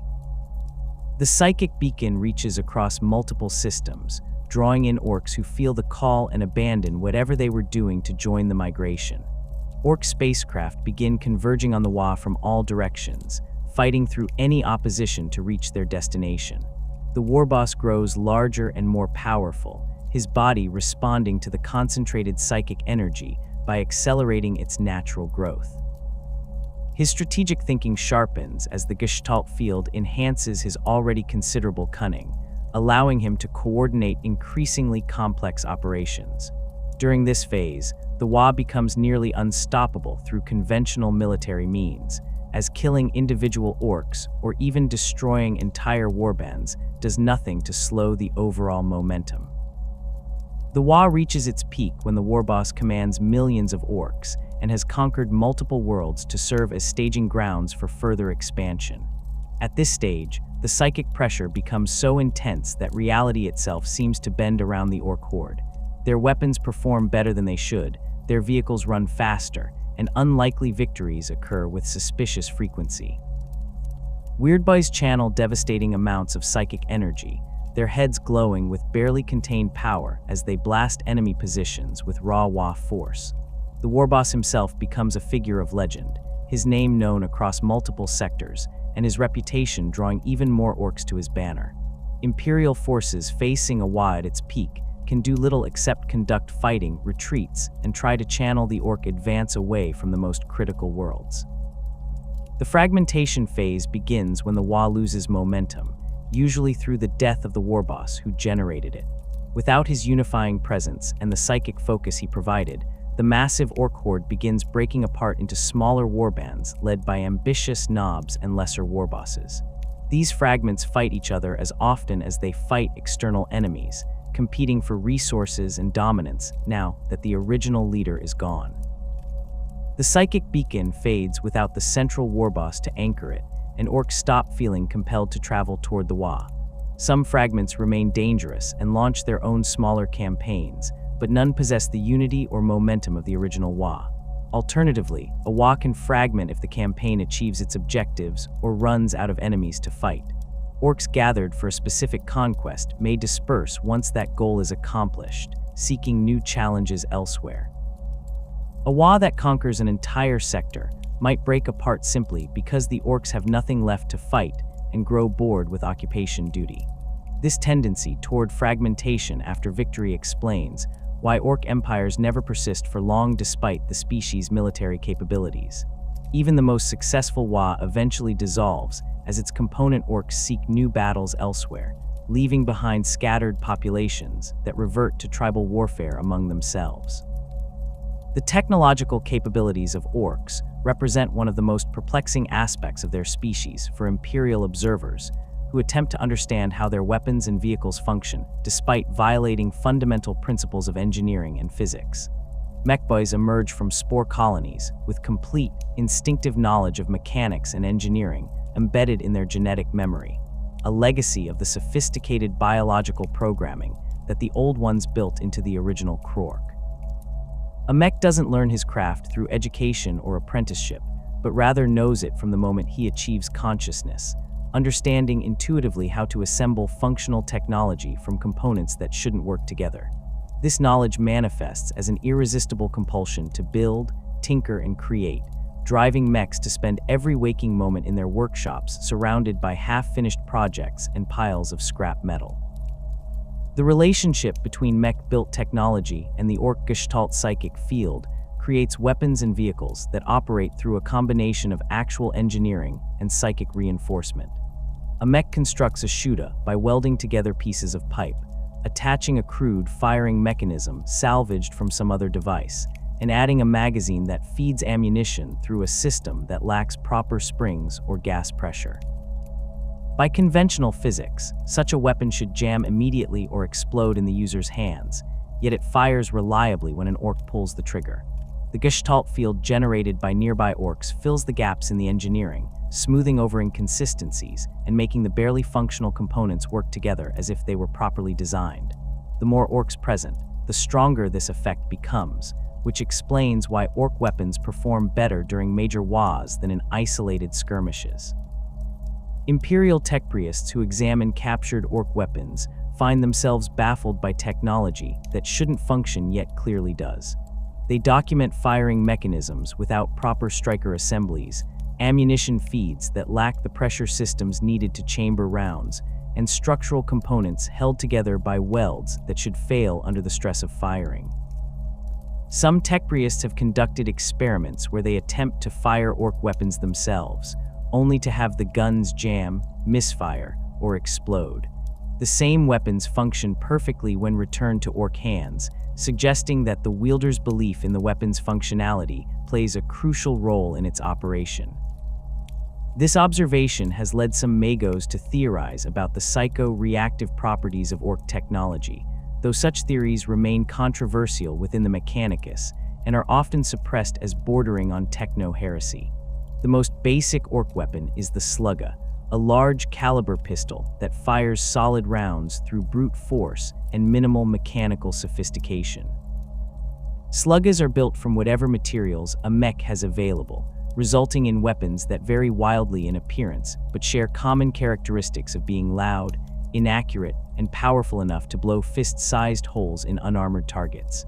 The typical slugga consists of a thick metal barrel, a crude grip, and a firing mechanism that might be a simple hammer striking a primer or a more complex system salvaged from Imperial weapons. Ammunition feeds from box magazines or drums that hold anywhere from 6 to 30 rounds, depending on the mech's design preferences and available materials. The recoil from firing a slugga would break a human's wrist, but orcs simply brace themselves and enjoy the violent kick as confirmation that their weapon is working properly. Shootas represent the standard orc rifle, scaled-up versions of sluggas with longer barrels and larger magazines that provide sustained firepower at the cost of even worse accuracy. A shooter might be assembled from multiple weapons cannibalized for parts, with an Imperial lasgun stock attached to a barrel from an auto gun and a firing mechanism from something else entirely. Mechs add features like extra barrels, oversized magazines, and unnecessary spikes or blades because they believe such additions make the weapon more effective, and through the Gestalt field, they often do. Some shooters fire in fully automatic mode, spewing bullets in wild sprays that compensate for poor accuracy through sheer volume of fire. Others fire in bursts or single shots depending on how the mech configured the firing mechanism, though orcs generally prefer weapons that make as much noise and produce as much recoil as possible. The choppa serves as the universal orc melee weapon, ranging from crude machetes made from sharpened scrap metal to elaborate blades with serrated edges and spiked guards. Every orc carries a choppa of some kind, viewing it as essential equipment for close combat where proper fighting occurs. Mechs forge choppas by heating scrap metal until it's malleable, hammering it into blade shapes, and sharpening the edges through grinding or filing. The resulting weapons lack the sophistication of Imperial power weapons, but compensate through sheer mass and the strength of the orcs wielding them. A choppa wielded by a full-grown orc can cleave through flak armor and bone with a single blow, the combination of sharp edge and brutal force making it devastatingly effective in close quarters. Big shootas scale up the shoota concept to create heavy weapons that require multiple orcs to carry and operate effectively, though the strongest orcs can wield them solo by bracing the weapon against their hip. These weapons fire larger caliber rounds at higher rates than standard shootas, creating sustained firepower that can shred infantry formations and damage light vehicles. A big shoota might be built around a heavy machine gun barrel looted from Imperial equipment, or it could be an entirely orc-made construction of welded pipes and scavenged components. The ammunition feeds from belt or drum magazines that hold hundreds of rounds, allowing the weapon to fire continuously for extended periods before requiring reload. Big shootas generate tremendous recoil and heat, making them difficult to control even for orcs, but the devastating firepower justifies the handling challenges. The shock attack gun represents one of the most ingenious and terrifying weapons in the Ork arsenal, a device that teleports snotlings through the warp directly into enemy positions with catastrophic results. Big mechs construct these weapons by combining warp field generators looted from various sources with Ork-built containment systems and targeting mechanisms that operate through principles that would drive Imperial techpriests to madness if they attempted to understand them. The weapon's operation begins with loading snotlings into a chamber at the rear of the device, where they're held in stasis until firing. When the mech pulls the trigger, the weapon opens a temporary rift in the warp and hurls the snotlings through it, aiming to have them materialize inside enemy vehicles, bunkers, or even the armor of enemy troops. The snotlings experience the journey through the warp as a terrifying voyage through a realm of nightmares and impossible geometries that drives them completely insane within the fraction of a second they spend in transit. They emerge from the warp inside their targets as gibbering, maddened creatures that immediately begin tearing apart everything around them with supernatural strength granted by their brief exposure to warp energies. A snotling materialized inside a tank's engine compartment will rip through mechanical components with its bare hands, causing catastrophic failures that immobilize or destroy the vehicle. One appearing inside an enemy soldier's armor will claw and bite its way out, killing the occupant through a combination of physical trauma and the psychic shock of having something materialize inside their body. The shock attack gun's effects are unpredictable, as warp travel introduces variables that make precise targeting impossible, but the results are invariably devastating when the weapon functions as intended. Ork vehicles embody the same principles as their weapons, combining crude engineering with psychic reinforcement to create machines that move faster and hit harder than their construction suggests possible. The most common Ork vehicle is the truck, an open-top transport that carries mobs of boys into battle at high speed while providing minimal protection from enemy fire. Trucks are assembled from whatever materials mechs can scavenge, resulting in vehicles that might incorporate parts from Imperial chimeras, looted civilian trucks, or entirely scratch-built components welded together through mech ingenuity. The typical truck features a flatbed cargo area where boys stand packed together, a cab where the driver and his Gretchen assistants operate the vehicle, and a big shooter mounted on a pintle for suppressing fire during approach. The engines powering trucks vary wildly depending on what the mech had available during construction. Some use Imperial pattern internal combustion engines looted from military or civilian vehicles, while others employ Ork-built engines that run on fuels ranging from refined promethium to crude alcohol distilled from fungus. The fuel systems lack proper filtration or regulation, and the engines operate without adequate cooling or lubrication by Imperial standards, yet they continue running through a combination of over-engineered durability and psychic reinforcement from the Orks who believe they should work. Trucks belch black smoke from their exhaust pipes, make terrible grinding noises from poorly maintained transmissions, and shake violently at high speeds, but they transport Orks to battle reliably enough that every warband includes dozens or hundreds of them. Battle wagons represent the Ork equivalent of armored personnel carriers, massive vehicles that combine transport capacity with heavy armor and substantial firepower. These machines dwarf trucks in size and complexity, requiring entire mech crews to build and maintain. A battle wagon's hull might be constructed from looted Imperial tank armor, welded to a frame built from structural girders, mounted on tracks salvaged from industrial equipment or wheels taken from mining vehicles. The interior holds dozens of Orks in relative safety behind armor thick enough to stop most small arms fire and shrapnel. Battle wagons mount multiple weapons, including big shooters, rockets, and sometimes looted Imperial weapons like heavy bolters or auto cannons that mechs have modified to work with Ork ammunition and power systems. The most heavily armed battle wagons serve as mobile fortresses that anchor Ork battle lines, their weapons providing fire support while their armor protects valuable knobs and specialist troops. Mechs customize battle wagons extensively based on their clan affiliation and personal preferences, adding ram plates for smashing through obstacles, boarding planks for assaulting enemy vehicles, and various other modifications that make each battle wagon unique.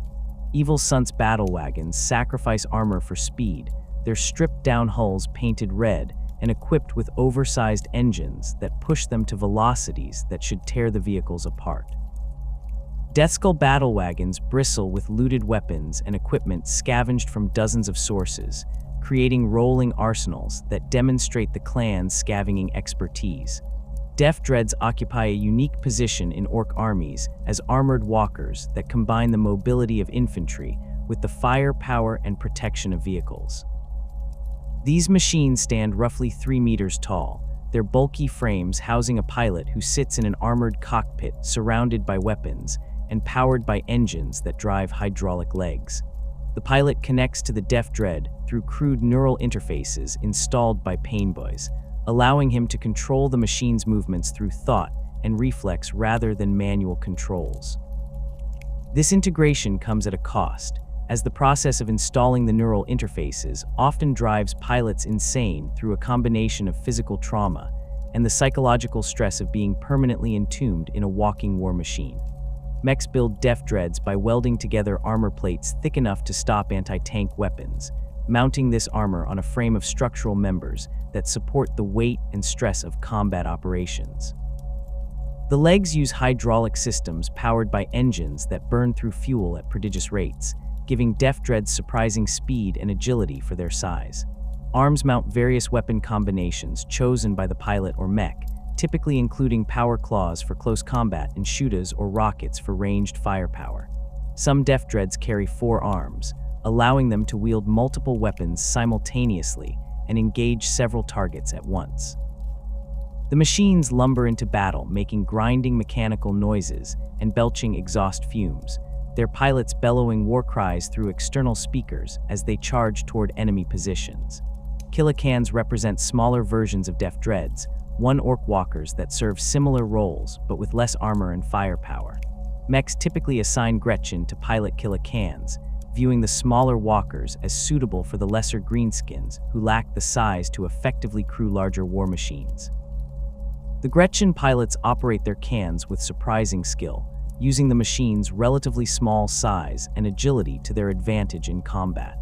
Killicans move faster than Death Dreads and can navigate terrain that larger walkers cannot, making them effective scouts and flanking units. The Gretchen inside enjoy the protection and firepower their cans provide, experiencing a rare sense of power and safety that they never feel when fighting as regular infantry. Stampas tower over other Ork vehicles as super heavy walkers that rival Imperial Knights in size and firepower. These massive war machines stand 15 meters tall or more, their frames requiring months of work by entire mech crews to construct.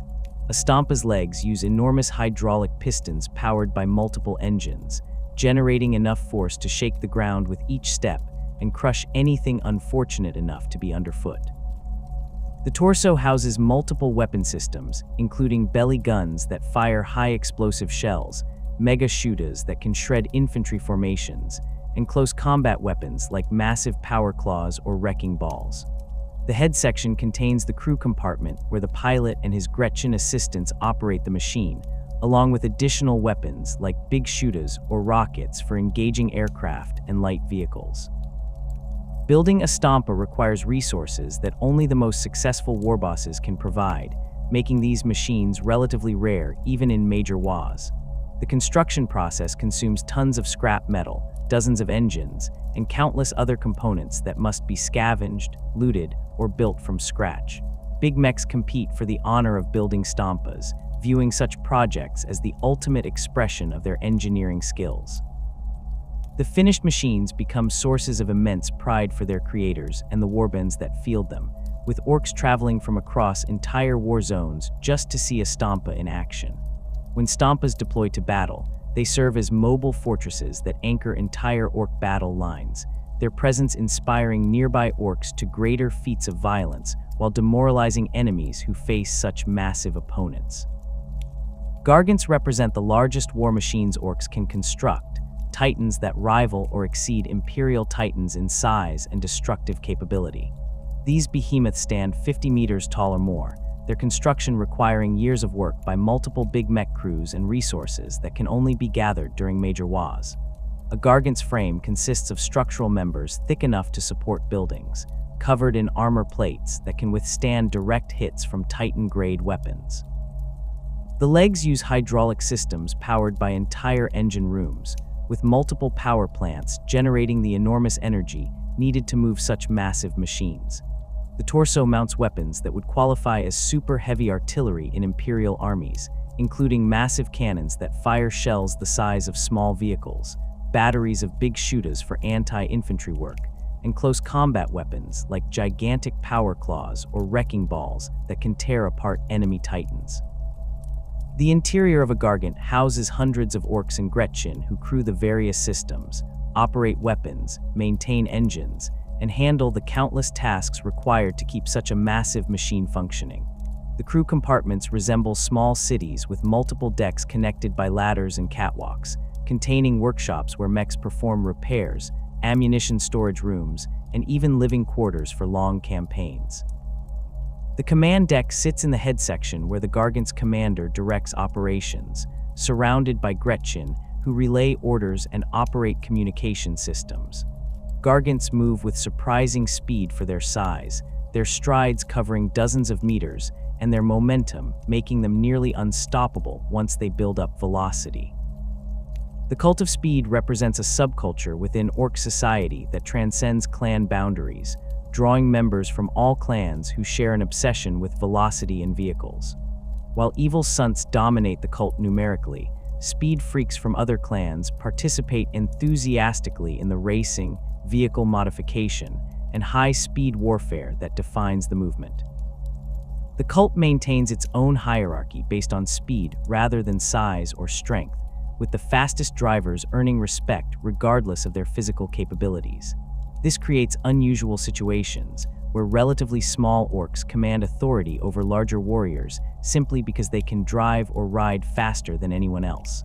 Warbikers represent the most iconic members of the cult of speed, orcs who ride massive motorcycles into battle at suicidal velocities. These bikes are built by mechs who specialize in speed, incorporating the largest engines that can fit on two-wheeled frames and stripping away anything that adds weight without contributing to velocity. The typical warbike features a frame welded together from structural tubing, an engine that produces far more power than necessary for safe operation, and minimal armor that provides some protection without significantly impacting performance. The rider sits hunched over the handlebars, his body positioned to reduce wind resistance, with weapons mounted on the bike's frame or carried in his hands. Warbiker mobs race across battlefields in loose formations, their engines roaring and their riders bellowing war cries as they weave between obstacles at speeds that would be fatal if they crashed. They carry sluggas, choppas, and sometimes specialized weapons like dakaguns that fire while the bikes are in motion, though accuracy suffers dramatically when shooting at high speed. Warbikers don't particularly care about accuracy, preferring to rely on speed and shock value rather than precision fire. They hit enemy formations like hammers, the kinetic energy of their charge adding devastating impact to their attacks as they crash through infantry lines or circle around flanks to attack vulnerable targets. Difcoptas provide orcs with crude but effective rotary wing aircraft that combine the mobility of helicopters with orc engineering philosophy.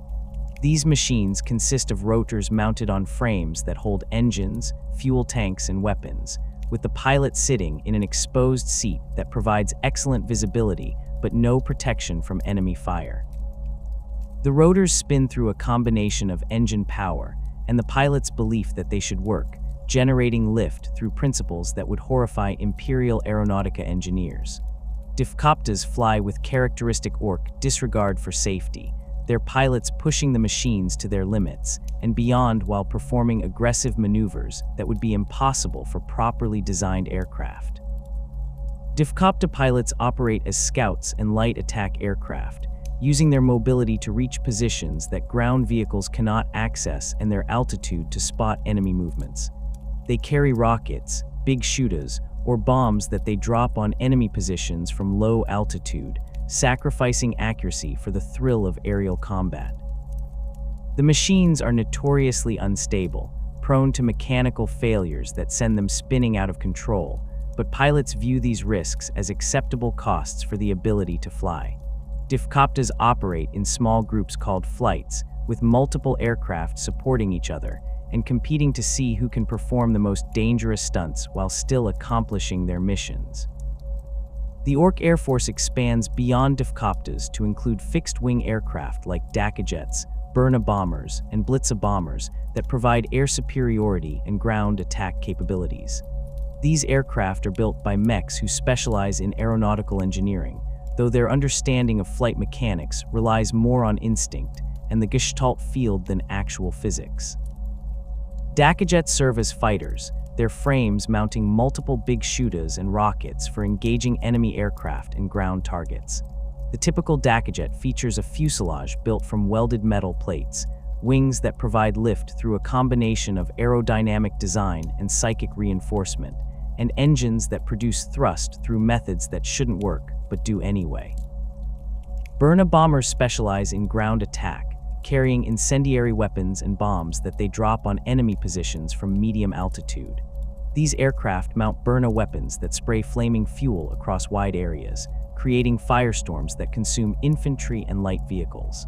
The bombs they carry range from conventional high explosives to specialized incendiary devices that spread burning chemicals across target zones. Burna bomber pilots enjoy watching things burn, viewing their role as combining the thrill of flight with the satisfaction of setting enemies ablaze. Blitza bombers function as heavy bombers, carrying larger payloads than other Ork aircraft and delivering them with characteristic disregard for precision. These planes lumber through the air at relatively slow speeds, their frames straining under the weight of bombs and fuel needed for extended missions. The bombs themselves are crude devices built by mechs who pack explosive materials into metal casings and add crude fusing mechanisms that detonate on impact. Accuracy remains poor by Imperial standards, but Orks compensate through carrying enough bombs that some inevitably hit valuable targets. Blitza bomber crews consist of a pilot, a bombardier who operates the bomb release mechanisms, and multiple gunners who man defensive weapons to ward off enemy fighters. The spiritual life of Orks centers entirely on their twin deities Gork and Mork, gods who embody the fundamental duality of Ork nature through their contrasting approaches to violence. Gork represents brutal cunning, the application of intelligence and strategy to the art of warfare, hitting the enemy hard after thinking about the best way to do it. Mork embodies cunning brutality, using trickery and deception to set up devastating physical attacks, being sneaky so you can hit the enemy even harder when they're not expecting it. This distinction might seem subtle to non-Orks, but greenskins consider it a matter of profound theological importance that generates endless debate and occasional violence when Orks argue over which god's approach is superior. The debate over Gork versus Mork permeates Ork culture at every level, from casual conversations between boys to serious disputes among warbosses planning campaigns. An Ork who favors Gork believes that proper fighting requires thinking about the best way to smash the enemy, using tactics and planning to maximize the effectiveness of violence. He might argue that charging straight at the enemy without considering terrain, enemy positions, or timing wastes the opportunity for a really good fight. A follower of Mork counters that being sneaky and clever allows you to hit the enemy when they're vulnerable, making the eventual violence more satisfying because the enemy never saw it coming. Both sides agree that the ultimate goal is inflicting maximum violence on the enemy. They simply disagree about the best method for achieving that goal. These theological disputes rarely result in permanent schisms or religious wars because Orks lack the organizational structure and sustained attention span required for such conflicts. An argument about Gork versus Mork might lead to a brief brawl that leaves both participants satisfied they've made their point, after which they return to fighting side by side against external enemies. The flexibility of Ork theology allows for both interpretations to coexist without either being declared heretical or wrong. Most Orks worship both gods simultaneously, viewing them as complementary aspects of the same fundamental truth that violence is good and more violence is better. The distinction matters primarily as a way for orcs to articulate their personal preferences about how violence should be applied rather than representing genuine religious division. The manifestation of Gork and Mork in the Warp demonstrates the power of collective orc belief to shape reality in the immaterium. Despite individual orcs possessing relatively weak psychic potential compared to species like humans or Eldari, the collective unconscious of billions of orcs across the galaxy creates psychic entities of tremendous power. Gork and Mork exist in the Warp as massive, brutal presences that embody everything orcs believe gods should be. They appear as titanic orc figures, larger than planets, engaged in eternal combat with each other and anything else they encounter in the immaterium. Their battles shake the Warp itself, creating disturbances that psychically sensitive species detect as waves of aggressive green energy rolling through the immaterium. The psychic gestalt that creates and sustains Gork and Mork operates through mechanisms that differ fundamentally from how other species interact with the Warp. Eldari gods were born from concentrated emotional and psychic energy focused through specific concepts and experiences, while the Chaos gods feed on emotions and thoughts from all sentient species. Gork and Mork exist purely as products of orc belief, their power derived entirely from the collective unconscious of the orc species, rather than from emotions or worship in the conventional sense. Orcs don't pray to their gods in any organized fashion, don't build temples or perform regular religious ceremonies, and don't seek divine guidance through meditation or ritual. They simply believe that Gork and Mork exist and watch over the orc race, and this belief makes it true in ways that transcend conventional understanding of faith and divinity. The strength of Gork and Mork in the Warp rivals the power of the Chaos gods themselves, a fact that disturbs those who understand the implications. The orc gods protect their species from chaos corruption, not through any moral opposition to the ruinous powers, but simply by occupying the psychic space that chaos would otherwise fill. An orc's mind connects instinctively to the Gestalt field, and through it to Gork and Mork, leaving no room for chaos to establish influence. The few instances of orcs falling to chaos corruption occur only when individual greenskins become separated from other orcs for extended periods, weakening their connection to the Gestalt field enough for chaos to exploit the gap. Even then, corrupted orcs remain rare because their fundamental nature resists the temptations that chaos uses to seduce other species. Orcs already experience constant violence, have no concept of forbidden knowledge, feel no despair about mortality, and pursue excess in their own ways without needing chaos to enable it. Weird Boys occupy a uniquely miserable position in orc society as the primary conduits through which the WAAAGH energy manifests in real space. These unfortunate orcs are born with stronger connections to the Gestalt field than their fellows, making them involuntary psychic receivers that absorb the ambient psychic energy generated by other orcs. A Weird Boy experiences this energy as physical pressure inside his skull, a sensation that grows more intense as more orcs gather nearby. In small groups, the pressure remains manageable if deeply uncomfortable, manifesting as headaches and a constant buzzing sensation. When thousands of orcs concentrate for war, the pressure becomes agonizing, the Weird Boy's head literally swelling as psychic energy accumulates faster than he can naturally dissipate it. The physical changes that occur in Weird Boys under psychic stress are visible and disturbing even to other orcs. The Weird Boy's head expands as energy builds up inside his skull. His eyes begin glowing with green light, and electricity crackles across his skin. He staggers around making incoherent noises, his speech deteriorating into gibberish as the pressure overwhelms his ability to form coherent thoughts. Other orcs give Weird Boys wide berth during these episodes, recognizing that the psychic buildup will eventually discharge in ways that endanger everyone nearby. The Weird Boy himself experiences mounting panic as he feels his head approaching the point where it will explode, taking him and anyone unfortunate enough to be close with him in a blast of uncontrolled psychic energy. Discharging accumulated WAAAGH energy requires the Weird Boy to channel it outward in a directed blast, a process that provides temporary relief from the pressure, but carries its own dangers.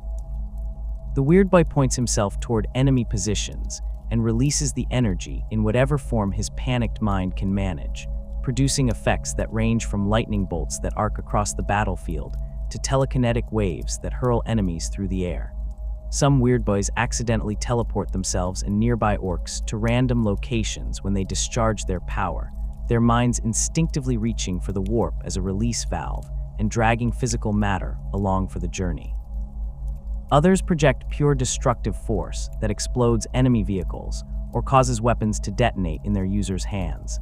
The specific effect varies based on the weird boy's mental state and the nature of the accumulated energy, making each discharge unpredictable and potentially catastrophic. The most dangerous situation for a weird boy occurs when orc populations concentrate so densely that the psychic pressure exceeds his ability to discharge it safely.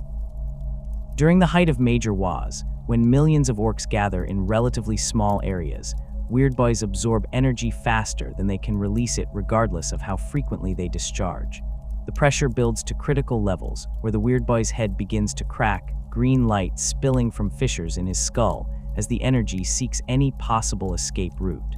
At this point, the weird boy has minutes at most before catastrophic failure occurs. If he cannot discharge the energy or get away from other orcs, his head explodes with force comparable to artillery shells, killing him instantly and often taking nearby orcs with him in the blast. Orc warbosses recognize the military value of weird boys despite their instability, using them as living weapons that can be pointed at enemy positions and triggered to devastating effect. They assign mobs of boys to drag weird boys to the front lines and hold them in place while the psychic pressure builds, essentially using the unfortunate psychers as suicide bombers who have no choice about their role. The weird boys protest and try to escape, but their relatively weak physical capabilities make them easy to restrain and force into position. Some warbosses chain weird boys to posts or lock them in cages that can be wheeled toward enemy lines, ensuring they remain in place long enough to discharge their power where it will do the most damage.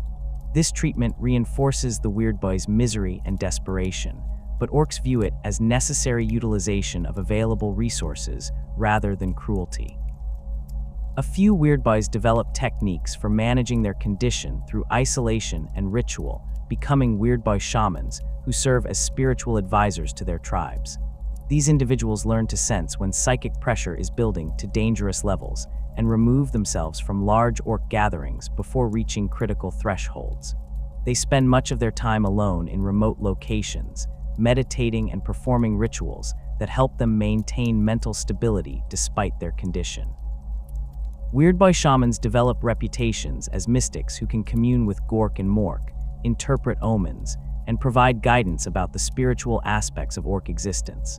Other orcs treat them with a mixture of respect for their perceived connection to the gods and wariness about their psychic instability.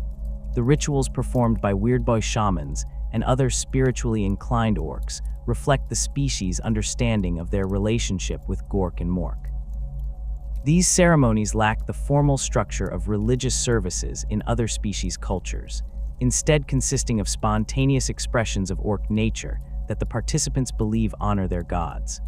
A pre-battle ritual might involve orcs painting themselves with war paint in patterns they believe are lucky, performing aggressive dances that work the mob into a frenzy, and bellowing challenges at the enemy while invoking the names of Gork and Mork. The paint serves practical purposes beyond spiritual significance, with different colors believed to provide different benefits based on orc superstition and the Gestalt field's tendency to make beliefs reality. Red paint makes things go faster, a belief so fundamental to orc psychology that it manifests as measurable improvements in vehicle performance. Orcs paint their fastest vehicles red because they know red is the fastest color, and this collective belief causes red vehicles to actually move faster than identical machines painted other colors. Imperial observers who have conducted tests on captured orc vehicles confirm that red-painted machines consistently outperform their non-red counterparts, despite no mechanical differences that would explain the performance gap. The effect demonstrates how orc belief shapes reality through the Gestalt field, creating tangible benefits from what should be purely psychological factors. Blue paint brings luck, protecting orcs who wear it from harm through mechanisms that defy rational explanation. Deathskull orcs cover themselves in blue paint before battle, confident that the color will help them survive situations that would kill other orcs. Statistical analysis of battle casualties suggests they might be correct, as Deathskulls do seem to survive at slightly higher rates than other clans when controlling for other variables. Whether this results from the Gestalt field making blue paint actually lucky, or simply from Deathskull's confidence making them more effective fighters remains unclear, but the practical effect is the same either way. Yellow paint makes explosions bigger and more powerful, a belief particularly popular among orcs who favor explosive weapons. They paint their bombs, rockets, and other explosive devices yellow because they know this makes them more destructive. Mechs who build explosive weapons automatically paint them yellow as part of the construction process, viewing the paint as essential to proper function rather than mere decoration. The Gestalt field reinforces this belief by actually making yellow painted explosives slightly more powerful than unpainted equivalents, creating another example of orc psychology affecting physical reality. Green is the best color overall because it's the color of orcs themselves, representing the fundamental superiority of the orc species over all others. Orcs don't need to paint themselves green since they already are green, but they paint their equipment and vehicles green to mark them as proper orc property. The color serves as a declaration of identity and ownership, warning others that the painted items belong to orcs and anyone who interferes will face violence. Some orcs believe that greener orcs are better orcs, leading to debates about which shade of green is most proper and occasional attempts to paint themselves even greener through application of additional pigment. Purple paint makes things sneaky and hard to see, though orcs rarely use purple because being sneaky contradicts the fundamental orc preference for direct confrontation. Blood Axes occasionally employ purple camouflage when conducting stealth operations, painting their equipment and sometimes themselves in purple patterns that they believe make them harder to detect. Other orcs mock this practice as cowardly and un-orky, but Blood Axes ignore such criticism because their methods work. The few orc vehicles painted purple do seem to avoid detection more easily than their more colorfully painted counterparts, suggesting the Gestalt field makes purple paint actually provide stealth benefits. Black and white checks mark Goff affiliation and represent the clan's focus on close combat and martial prowess. Goffs paint their armor and equipment in these colors to declare their identity and intimidate enemies through the reputation that Goffs have earned as the most brutal close combat fighters among all orcs. The pattern has become so associated with Goffs that other clans avoid it, recognizing that wearing Goff colors without being Goff invites immediate violence from actual Goff orcs who view such appropriation as insult requiring physical correction. The veneration of successful warbosses as chosen of Gork and Mork represents the closest thing orcs have to organized religion beyond their general belief in their god's existence. When a warboss achieves sufficient success and grows large enough to command major WAAAGH, other orcs begin viewing him as specially favored by the gods. They believe that Gork and Mork have chosen this particular warboss to lead the orc race to great victories, granting him size, strength, and cunning beyond normal orcs. This belief becomes self-fulfilling through the Gestalt field, as the collective conviction that the warboss is divinely favored actually makes him stronger and more capable. The warboss himself typically believes in his own divine selection, viewing his success as confirmation that the gods have chosen him for greatness. WAAAGH Uruk Thraka's self-proclaimed status as prophet of Gork and Mork represents the most elaborate expression of this religious veneration in recent history. His claims to receive direct communication from the orc gods through visions following his head injury created a religious dimension to his leadership that most warbosses lack. Other orcs find his religious rhetoric compelling because it articulates beliefs they already hold about the god's interest in orc affairs and provides explanations for his remarkable success. The fact that he has survived multiple major campaigns, defeated numerous enemies, and built the largest WAAAGH in recent centuries serves as evidence supporting his claims of divine favor. Whether the gods actually speak to him or his visions result from brain damage, combined with natural orc instincts, becomes irrelevant when the practical results demonstrate his effectiveness as a leader. The psychic presence of Gork and Mork in the warp provides actual protection and power to the orc species beyond the psychological benefits of religious belief. When orcs die, their psychic essence flows into the Gestalt field and ultimately merges with the gods themselves, becoming part of the vast psychic construct that represents the collective orc consciousness. This process differs fundamentally from how other species experience death and the afterlife. Humans face judgment and potential damnation.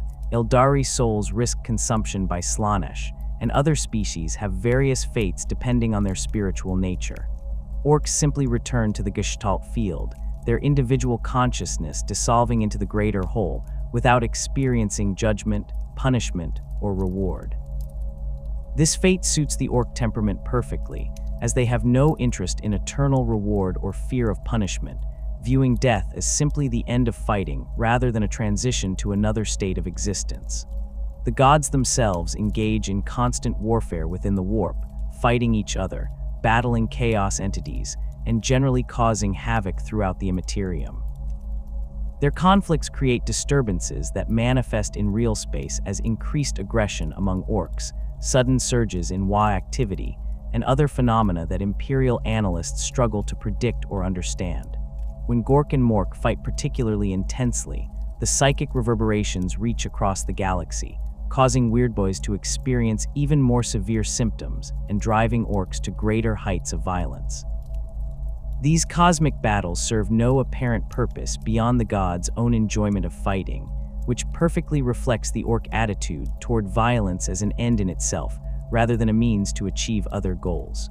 Human psychers who have perceived Gork and Mork in the warp describe the experience as terrifying encounters with hostile presences of overwhelming power. The orc gods appear as massive figures that dwarf everything around them, their forms constantly shifting between different configurations, but always maintaining recognizably orcish characteristics. They radiate aggression and violence, so intense that merely perceiving them causes psychological damage to unprepared minds.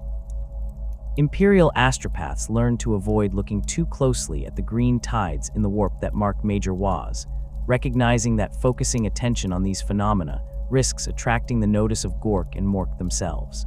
The few psychers who have experienced direct contact with the orc gods report that the entities showed no interest in communication or interaction beyond immediate violence, attacking psychic intrusions with the same enthusiasm orcs apply to physical combat. The relationship between orc spirituality and their technological capabilities creates a feedback loop where belief in divine favor makes weapons and vehicles work better, which reinforces belief in the gods' support, which strengthens the Gestalt field, which makes the technology function even more reliably. A mech building a weapon believes that Gork and Mork guide his hands and ensure his creations will work properly, so he builds with confidence that translates into functional, if crude, designs. The orcs who use his weapons believe the gods favor their WAAAGH, so they expect their guns to fire reliably and their vehicles to keep running. This collective belief makes the barely functional technology actually work through psychic reinforcement, which confirms everyone's belief in divine favor and starts the cycle again. The system operates without conscious direction or planning, emerging naturally from orc psychology and the Gestalt field's reality warping properties. Human theologians who study orc religion find it frustratingly simple and impossible to counter through conventional means. The ecclesiarchy cannot convert orcs to worship of the god emperor because orcs lack the psychological framework for such conversion and already have gods they're perfectly satisfied with. Attempts to destroy orc faith through demonstrating the superiority of imperial religion fail because orcs interpret military defeats as temporary setbacks rather than evidence against their god's power. The simplicity and flexibility of orc theology makes it essentially immune to the theological arguments and religious warfare that work against other species. Orcs believe in Gork and Mork because being orc means believing in Gork and Mork, creating a circular logic that admits no external challenge or internal doubt. The galaxy contains countless orc-held territories ranging from single infested worlds to sprawling empires that span multiple systems, each representing a persistent threat to surrounding civilizations. These strongholds serve as staging grounds for WAAAGH, breeding grounds for ever larger orc populations, and testaments to the species' ability to establish themselves in any environment. The most significant of these territories have become focal points for imperial military planning, consuming resources and attention as the Imperium struggles to contain or eliminate threats that regenerate faster than they can be destroyed. The Octarius War stands as one of the most catastrophic examples of Imperial strategic miscalculation in recent history, a conflict deliberately engineered by the Inquisition that has produced consequences far worse than the problem it was meant to solve. The Overfiend of Octarius, a powerful warboss who controlled a substantial empire in the Octarius sector, represented a growing threat to Imperial interests in the region. His forces had conquered multiple worlds and showed signs of building momentum toward a major WAAAGH that could threaten critical Imperial holdings. Inquisitor Kryptman, a radical member of the Ordo Xenos known for extreme solutions to Xenos threats, decided to eliminate the Orc threat through an unconventional method that other Inquisitors considered insane even by the standards of their profession. Kryptman deliberately diverted a Tyranid hive fleet toward Octarius, calculating that the two Xenos species would destroy each other in a war of mutual annihilation that would solve both problems simultaneously. The plan demonstrated a fundamental misunderstanding of both species' nature and capabilities. When Hive Fleet Leviathan's tendrils reached Octarius and began consuming Orc-held worlds, the Overfiend responded not with retreat, but with enthusiasm for the new enemy. The Orcs viewed the Tyranids as the best opponents they had ever faced, creatures that never stopped attacking, never surrendered, and provided endless opportunities for violence. The war escalated rapidly as both sides committed more forces to the conflict, each for their own reasons. The Tyranids sought biomass to fuel their advance, while the Orcs simply wanted to keep fighting the most challenging enemies they had encountered. The conflict has raged for decades without resolution, creating a meat grinder that consumes millions of organisms from both species, while producing increasingly dangerous survivors. The Orcs who survive battles against Tyranids grow larger and stronger through the accelerated growth that constant combat provides, while also developing instinctive understanding of how to fight the alien swarms. These veteran Orcs have learned which Tyranid organisms are most dangerous, how to counter their tactics, and which weapons work best against chitin armor and regenerating flesh.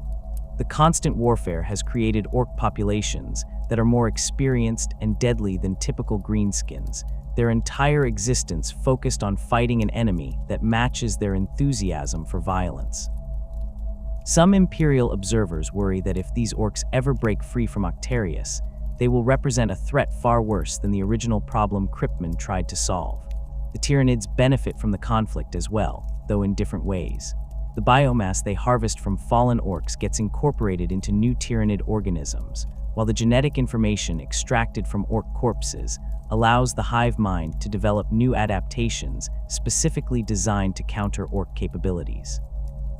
Tyranid organisms encountered in the Octarius sector show modifications not seen elsewhere, including enhanced close combat capabilities to match Orc strength, thicker armor to withstand Orc weapons, and behavioral patterns optimized for fighting enemies who never retreat. The war has become a crucible that refines both species into more effective killing machines, with the rest of the galaxy paying the price when survivors spread to other regions. The strategic situation around Octarius has deteriorated to the point where Imperial forces maintain quarantine fleets around the sector, rather than attempting direct intervention. Any ships that enter Octarius space face immediate attack from both Orcs and Tyranids, with neither species distinguishing between different enemies when targets present themselves. The few Imperial expeditions that have penetrated the sector report apocalyptic conditions, where entire worlds have been reduced to barren wastelands stripped of all life, while others host ongoing battles that consume thousands of organisms every hour. The war shows no signs of ending through victory for either side, instead settling into a grinding stalemate that continuously produces more dangerous variants of both species. Charedon represents a different type of orc threat, a sprawling empire centered on the Charedon Orc Empire that has existed for centuries and serves as a staging ground for raids across multiple sectors. The Arch-Arsonist of Charedon, a warboss whose name has become synonymous with destruction through fire, rules this empire from his fortress on the world of Charedon itself. The Arch-Arsonist earned his title through an obsessive preference for incendiary weapons and tactics, equipping his forces with burnas, flamethrowers, and incendiary bombs that reduce enemy positions to burning ruins. His armies leave trails of scorched worlds behind them, their passage marked by cities reduced to ash and landscapes transformed into blackened wastelands. The Charedon Empire spans multiple systems and includes dozens of orc-held worlds that serve various functions in supporting the Arch-Arsonist's military operations. Some worlds function as industrial centers where mechs build weapons and vehicles, their forges producing the massive quantities of equipment needed to sustain ongoing campaigns. Other worlds serve as training grounds where young orcs fight each other to gain experience before joining proper WAAAGH. Several systems contain nothing but orc populations living in constant tribal warfare, their numbers kept in check through mutual violence while providing a reservoir of potential warriors who can be recruited when major campaigns require additional forces. The strategic threat posed by Charedon extends beyond the immediate military capabilities of the Arch-Arsonist's forces. The Empire's location places it within striking distance of several critical Imperial sectors, making it a persistent source of raids and invasions that drain Imperial military resources. The Imperium maintains substantial garrison forces in systems surrounding Charedon, tying up regiments and naval assets that could be deployed elsewhere. Multiple crusades have been launched to destroy the Charedon Empire permanently, but each attempt has failed to achieve lasting success. Imperial forces conquer orc-held worlds and eliminate visible orc populations, only to have new greenskins emerge from spores within years of the Imperial withdrawal. The Arch-Arsonist himself has survived numerous assassination attempts and direct military assaults, his fortress defended by layers of fortifications and thousands of fanatically loyal orcs who view service to him as the best opportunity for constant warfare. The various warbands operating from Charedon maintain loose affiliations with the Arch-Arsonist while conducting independent operations across surrounding sectors. These warbands range from small raiding parties of a few hundred orcs to substantial forces numbering tens of thousands, each led by ambitious warbosses who use Charedon as a base while pursuing their own goals. The Arch-Arsonist tolerates this independence because it serves his interests by spreading orc influence across a wider area and keeping his potential rivals occupied with external conflicts rather than challenging his authority. The system creates a decentralized threat where destroying one warband does nothing to weaken the others, while the constant raiding ensures that orc populations throughout the Empire remain experienced and well-equipped through looting. The Orc Empire of Bork represents another significant concentration of greenskin power, though less well-documented than Charedon due to its location in regions of space that see less Imperial traffic. The Empire emerged around a particularly successful warboss who united multiple orc-held systems through a combination of military victory and the psychic pull of a growing WAAAGH. The worlds of Bork serve as major population centers where orc numbers grow unchecked, their spore-based reproduction creating exponential population growth that feeds constant expansion. The Empire launches regular WAAAGHs against neighboring territories, testing Imperial defenses and conquering worlds that can be held long enough to establish new orc populations before inevitable Imperial counterattacks force withdrawal. WAAAGH and Calverna represent additional orc strongholds that have achieved prominence through the success of their ruling warbosses and the strategic importance of their locations. WAAAGH sits astride major warp routes that connect several Imperial sectors, making it a staging ground for raids that can strike deep into Imperial territory before defenders can respond effectively. The orcs of WAAAGH have developed particular expertise in void warfare, their fleets including numerous captured Imperial vessels that have been converted to Ork use through extensive and crude modifications. These ships retain enough of their original capabilities to pose serious threats to Imperial Navy patrols, while incorporating Ork weapons and systems that make them unpredictable opponents. Calverna serves as a major center for Ork mech activity, its forges producing weapons and vehicles that get distributed throughout surrounding Ork territories. The concentration of big mechs on Calverna has created an unusually sophisticated industrial base by Ork standards, with workshops capable of building stampas and other super heavy war machines in quantity. The world's warboss maintains power through control of this industrial capacity, using his ability to supply other warbosses with equipment as leverage to build alliances and extract tribute. Orks from across multiple sectors travel to Calverna to purchase weapons or commission custom builds from its famous mechs, creating a bustling trade network that spreads Calverna's influence far beyond the world itself. Throughout the galaxy, countless other Ork-infested systems exist in various states of development and organization. Some contain only feral tribes living in primitive conditions, their populations too small to attract attention from either the Imperium or other Orks. Others host substantial civilizations by Ork standards, with multiple worlds supporting populations in the millions and regular WAAAGHs launching against nearby targets.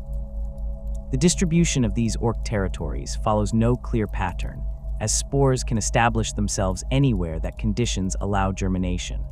Worlds that have been thoroughly cleansed of Ork presence through exterminatus or similar extreme measures remain free of greenskin infestation, but any world where even a single Ork died without proper sterilization afterward risks eventual Ork emergence from dormant spores.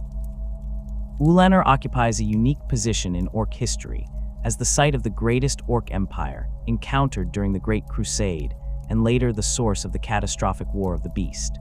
During the Great Crusade in the 30th millennium, the Emperor himself led imperial forces against the Ork Empire centered on Ulanar, where the overlord WAAAGH commanded millions of greenskins from a fortress that rivaled imperial architecture in scale and sophistication. The campaign to conquer Ulanar required multiple Space Marine legions and millions of Imperial Army troops, the fighting consuming months as Imperial forces ground through layer after layer of Ork defenses.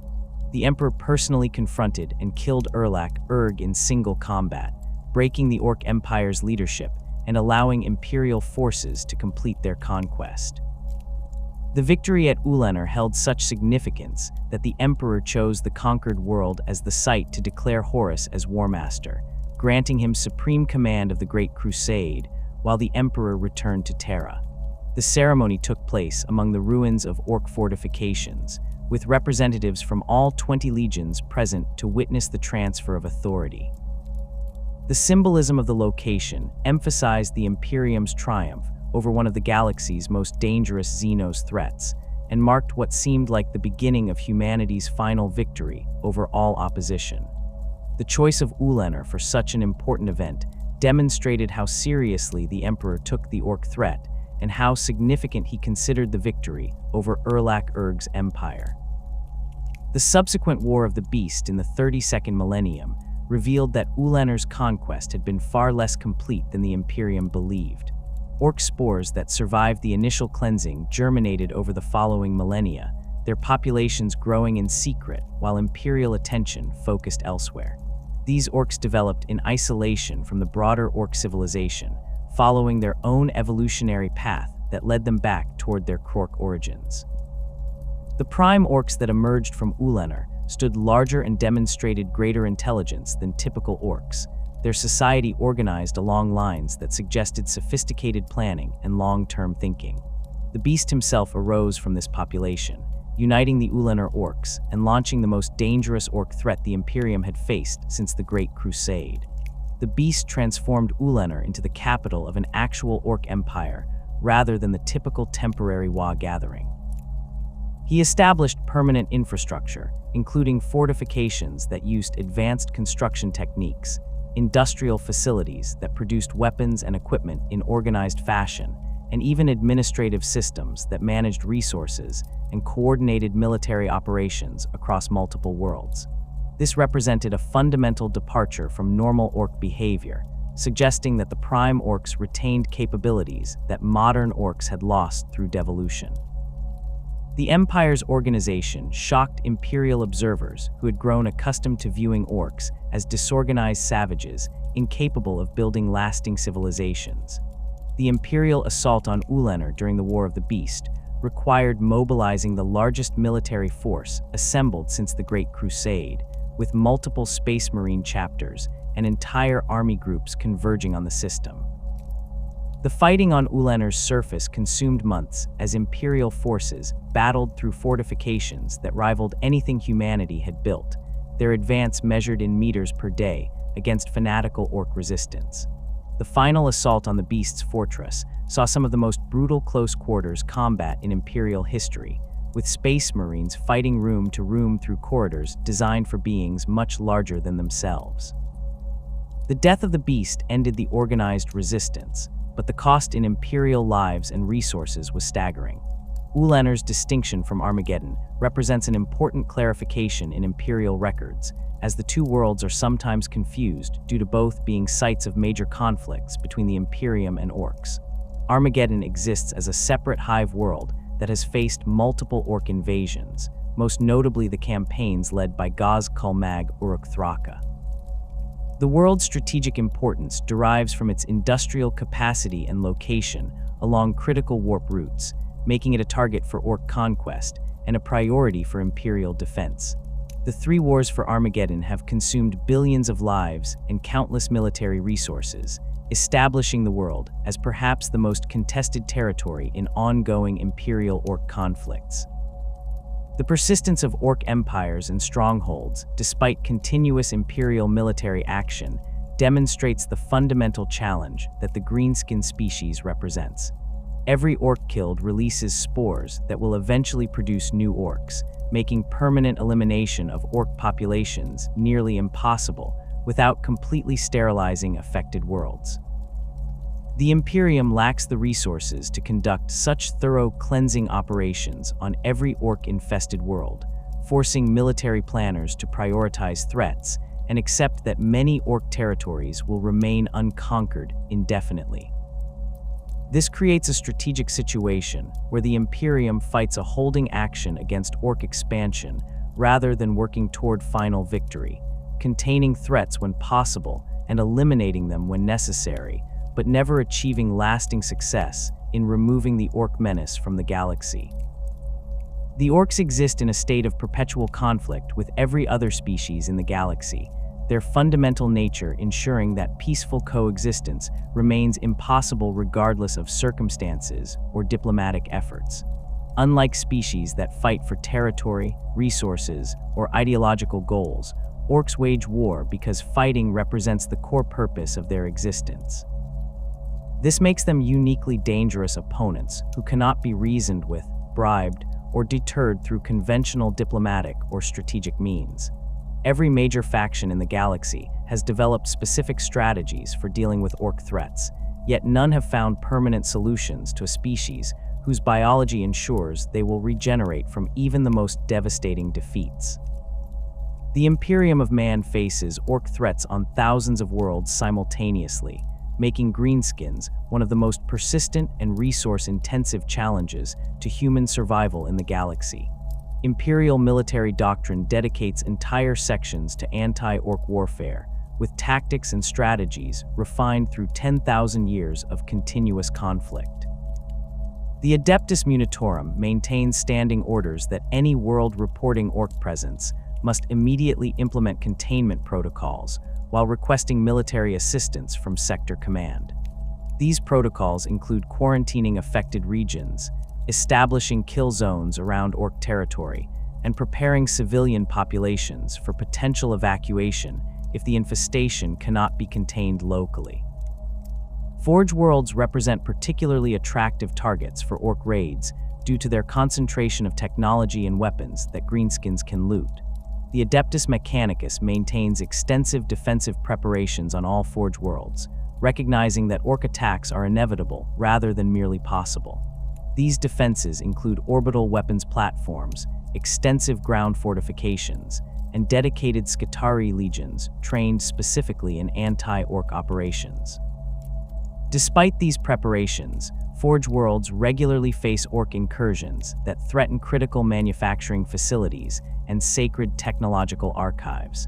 The orcs care nothing for the religious significance of Forge world machinery, viewing it purely as valuable loot that can be stripped for parts or converted to orc use through crude modifications.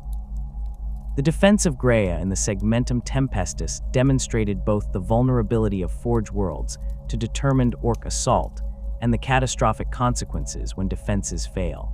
The warboss leading the attack coordinated his forces with unusual sophistication, targeting specific facilities rather than simply attacking everything simultaneously. His mob seized weapons manufactorums intact, capturing stockpiles of Imperial arms that were immediately distributed among orc forces. The Forge world's Titan Legion deployed to counter the threat, their god machines striding through industrial sectors while engaging orc gargants in battles that reduced entire factory complexes to rubble. The conflict consumed months before Imperial reinforcements arrived in sufficient strength to drive the orcs off-world, but the damage to Graia's production capacity required decades to fully repair. Hive worlds faced different but equally serious threats from orc invasions, as their massive populations and dense urban environments create ideal conditions for prolonged fighting. Orcs who penetrate Hive city defenses find themselves in environments that favor their preferred style of warfare, with endless corridors and chambers providing opportunities for close combat, while the sheer complexity of Hive architecture makes it nearly impossible to completely eliminate orc presence once established. The Underhive regions beneath major population centers become breeding grounds for orc populations that survive initial Imperial counterattacks, their spores germinating in the darkness and producing new generations of greenskins who emerge years later to threaten the Hive from within. Armageddon's three wars illustrate how Hive worlds become focal points for extended conflicts that consume resources far beyond the initial invasion. The planet's industrial capacity makes it strategically valuable enough that the Imperium commits whatever forces necessary to prevent its loss, while the same industrial capacity attracts orc attention precisely because conquest would provide enormous quantities of loot and equipment. The urban warfare that characterizes fighting on Armageddon sees entire Hive levels changing hands multiple times, their structures damaged beyond repair, and their populations either killed or displaced. The orcs thrive in this environment, their natural durability and enthusiasm for close combat giving them advantages that offset Imperial superiority in organization and combined arms warfare. The Astra Militarum bears the primary burden of fighting orc invasions across the Imperium, with guard regiments deployed to counter greenskin threats on hundreds of worlds simultaneously. Anti-orc operations require different tactics than campaigns against other enemies, as standard Imperial Guard doctrine emphasizes firepower and maneuver over the close combat that orcs prefer. Successful Guard commanders learn to use their advantages in artillery and ranged weapons to inflict casualties while avoiding situations where orcs can close to melee range. This often means conducting fighting withdrawals that draw orc forces into prepared kill zones, where concentrated fire can destroy them before they reach Imperial lines, though such tactics require discipline that can be difficult to maintain when facing charging mobs of bellowing greenskins. The psychological impact of fighting orcs challenges even veteran Guard regiments, as the greenskins' size, ferocity, and apparent immunity to fear create visceral terror in human soldiers. Commissars attached to regiments fighting orcs execute more soldiers for cowardice and desertion than in campaigns against most other enemies, the summary executions serving as brutal reminders that fleeing from orcs results in certain death from behind rather than possible survival through continued fighting. The most experienced Guard regiments develop institutional knowledge about orc behavior and capabilities that helps them maintain effectiveness, but newly raised regiments often suffer catastrophic casualties in their first engagements before survivors learn how to fight greenskins effectively. Space Marine chapters maintain specialized companies or entire forces dedicated to anti-orc operations in regions where greenskin threats are particularly severe. The Salamanders chapter has fought orcs extensively throughout its history, their preference for flame weapons proving especially effective against enemies whose numbers and regenerative capabilities make them difficult to eliminate through conventional arms. The Crimson Fists famously held their fortress monastery on Rin's world against a massive orc WAAAGH despite being reduced to a fraction of their normal strength, their defense becoming legendary within the chapter and inspiring subsequent generations of battle brothers.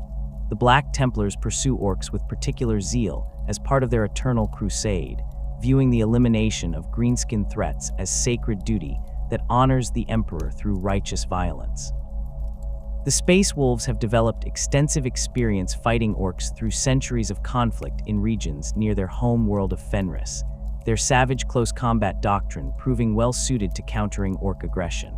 The chapter's warriors match orc enthusiasm for melee combat with their own ferocity, turning battles into brutal brawls where Space Marine skill and equipment overcome greenskin numbers and durability.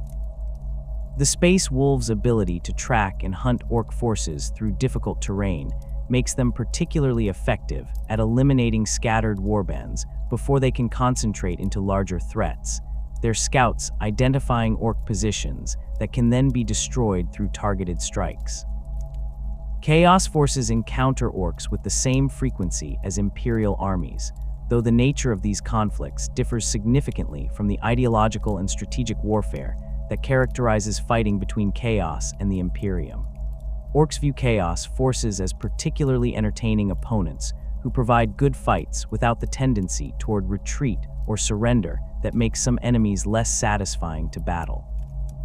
The presence of demons, mutants, and Chaos Space Marines creates variety that orcs appreciate, with different enemy types requiring different approaches and providing opportunities to test various weapons and tactics. Chaos warbands attempting to conduct rituals or establish cult centers find themselves constantly harassed by orc raids that care nothing for the spiritual significance of such activities and simply want to fight whoever happens to be present.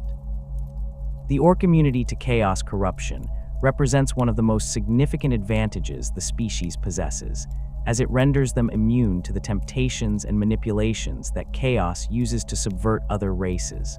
The simplicity of orc psychology leaves no room for the doubt, ambition, despair, or excess that the chaos gods exploit in more complex minds. An orc already experiences constant violence through Khorne's domain, pursues knowledge through mechboy tinkering without the forbidden element that attracts Tzeentch, feels no despair about mortality that Nurgle could exploit, and indulges in excess through his own means without needing Slaanesh's enhancement. The Gestalt field and connection to Gork and Mork fills the psychic space that chaos would otherwise occupy, leaving no opening for demonic influence to establish itself. The rare instances of orc corruption by chaos occur only under extraordinary circumstances, where individual greenskins become separated from other orcs for extended periods, weakening their connection to the Gestalt field enough for chaos to exploit the gap. Even then, corrupted orcs remain unusual and unstable, their fundamental nature resisting the changes that chaos attempts to impose.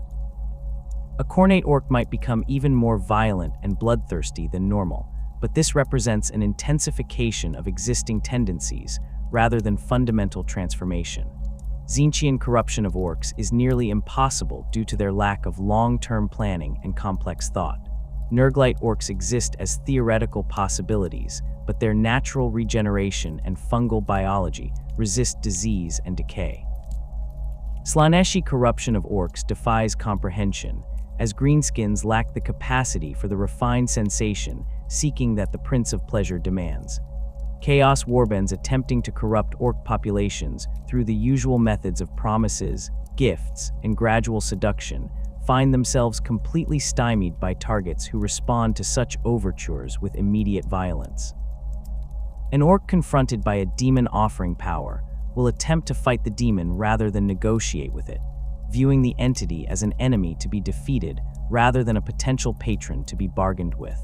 Chaos sorcerers who attempt to bind orcs through ritual magic discover that the Gestalt field interferes with their workings, the the collective psychic presence of nearby orcs disrupting the careful manipulations of warp energy that such rituals require.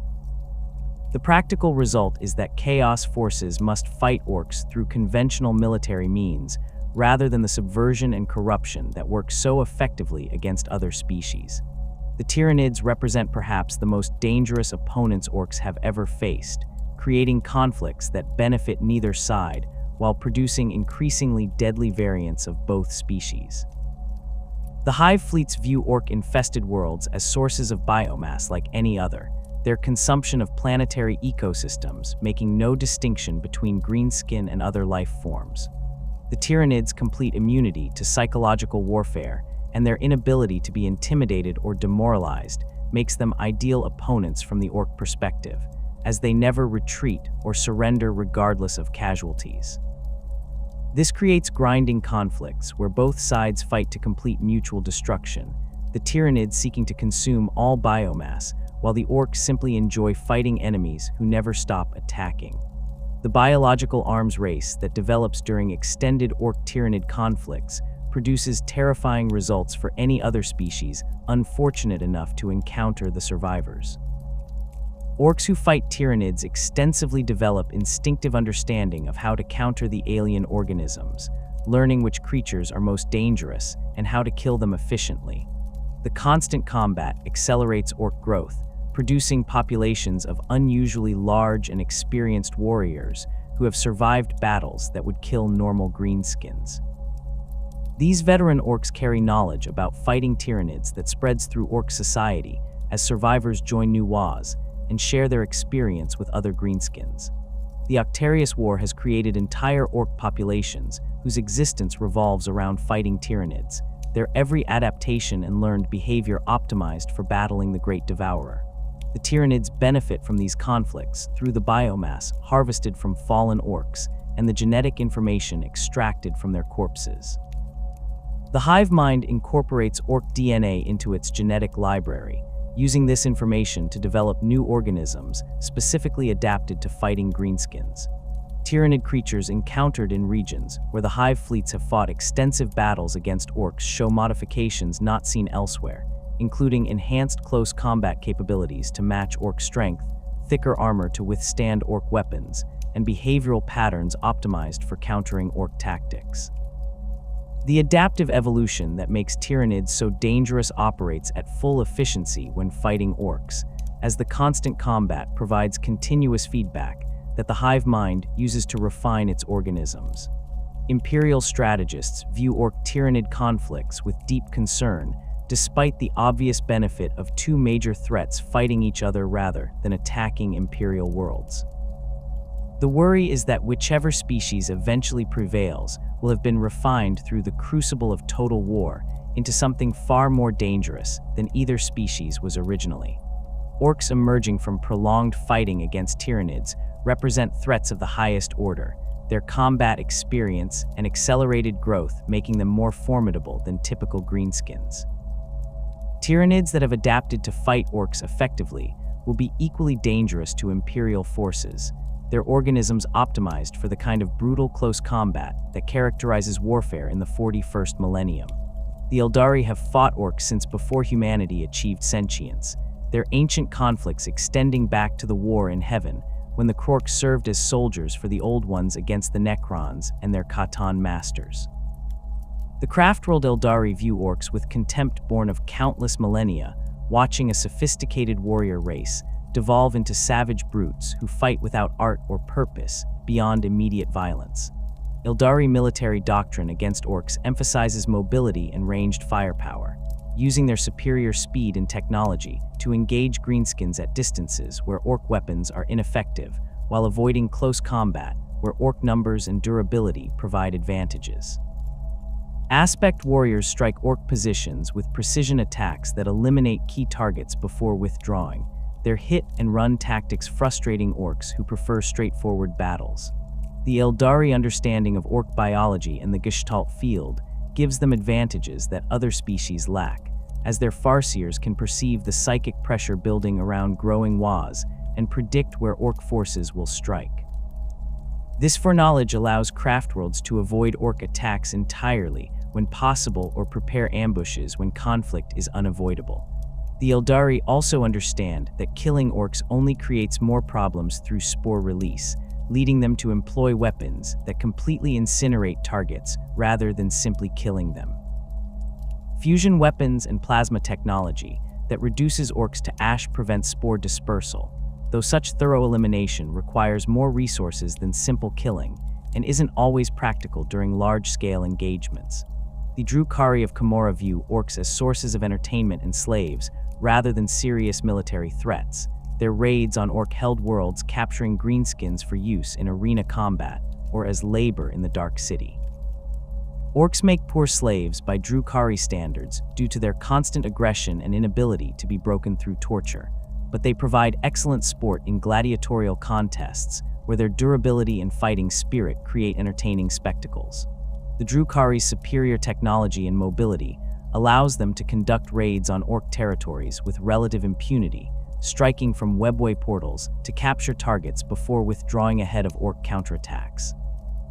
The Greenskins view these raids as annoying interruptions to more important fighting rather than serious threats, though they eagerly attack any Drukhari forces they can catch. The Tau Empire's attempts to negotiate with orcs represent some of the most naive diplomatic efforts in galactic history, demonstrating the young race's fundamental misunderstanding of species that cannot be reasoned with or incorporated into the greater good. Early Tau encounters with orcs led to diplomatic overtures based on the assumption that all intelligent species could be convinced to cooperate through demonstration of mutual benefit and logical argument. Tau Water caste diplomats who attempted to negotiate with orc warbosses found themselves facing opponents who viewed the diplomatic meetings as opportunities to size up enemies before fighting them rather than genuine attempts at peaceful resolution. The few negotiations that occurred ended when the orcs decided they had heard enough talking and attacked the diplomats, teaching the Tau harsh lessons about species that exist purely for warfare. The Tau military has adapted to fighting orcs through tactics that leverage their technological advantages while avoiding situations where orc strengths can be brought to bear. Firecast doctrine against orcs emphasizes long-range firepower and mobility, using battlesuits and vehicles to engage greenskins at distances where return fire is ineffective, while withdrawing before orcs can close to melee range. The Tau understanding of combined arms warfare serves them well against orcs, as coordinated fire from multiple weapon systems can destroy even large orc mobs before they reach Tau lines.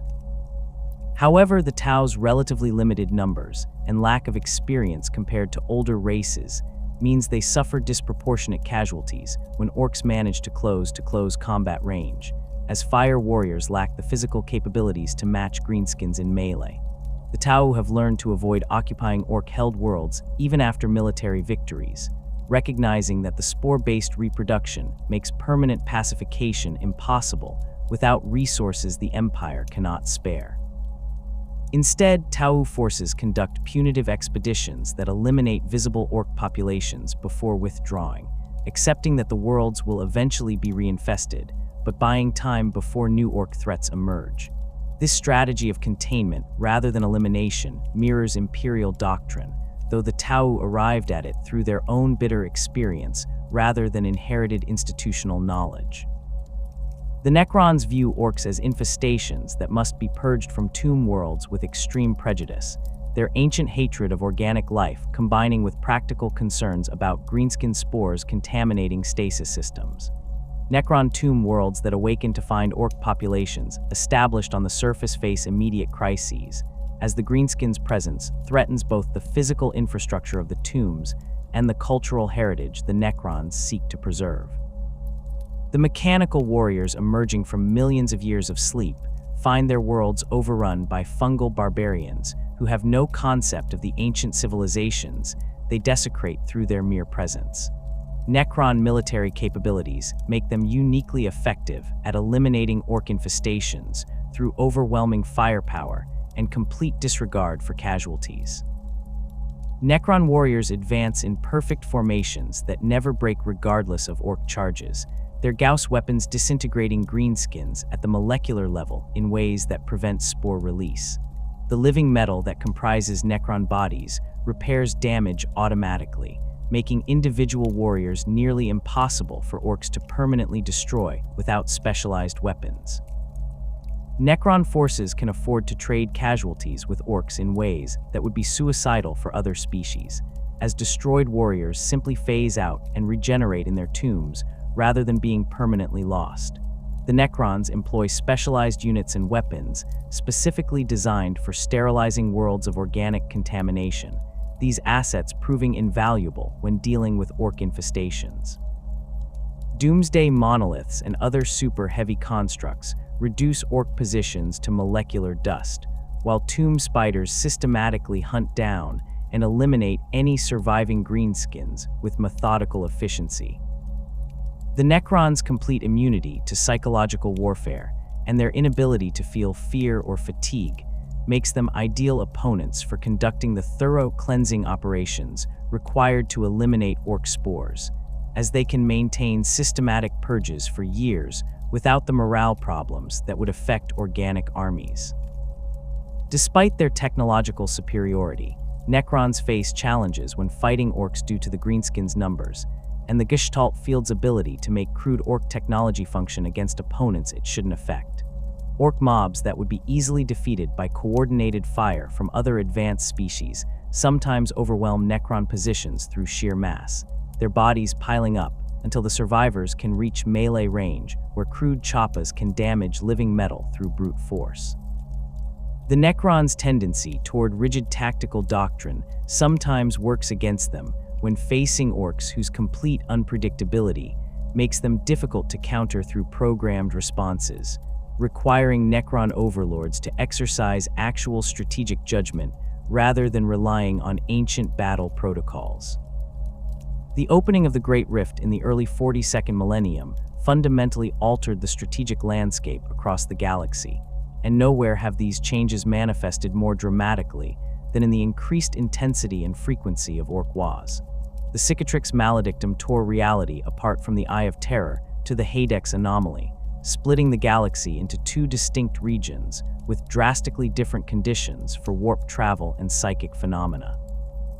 The massive warp storm's effects on orc populations have proven catastrophic for the Imperium and other civilized species, as the psychic turbulence generated by the rift resonates with the orc Gestalt field in ways that amplify greenskin aggression and accelerate WAAAGH formation. Imperial astropaths monitoring orc-held territories report unprecedented levels of psychic activity emanating from greenskin populations on both sides of the rift. The Gestalt field that binds orc society together and enables their reality warping technology has intensified dramatically, with concentrations of orcs generating psychic pressure that can be detected across entire sectors rather than just neighboring systems. This amplification effect means that warbosses who would previously have struggled to attract followers beyond their immediate region now find themselves at the center of rapidly growing WAAAGHs that draw orcs from unprecedented distances.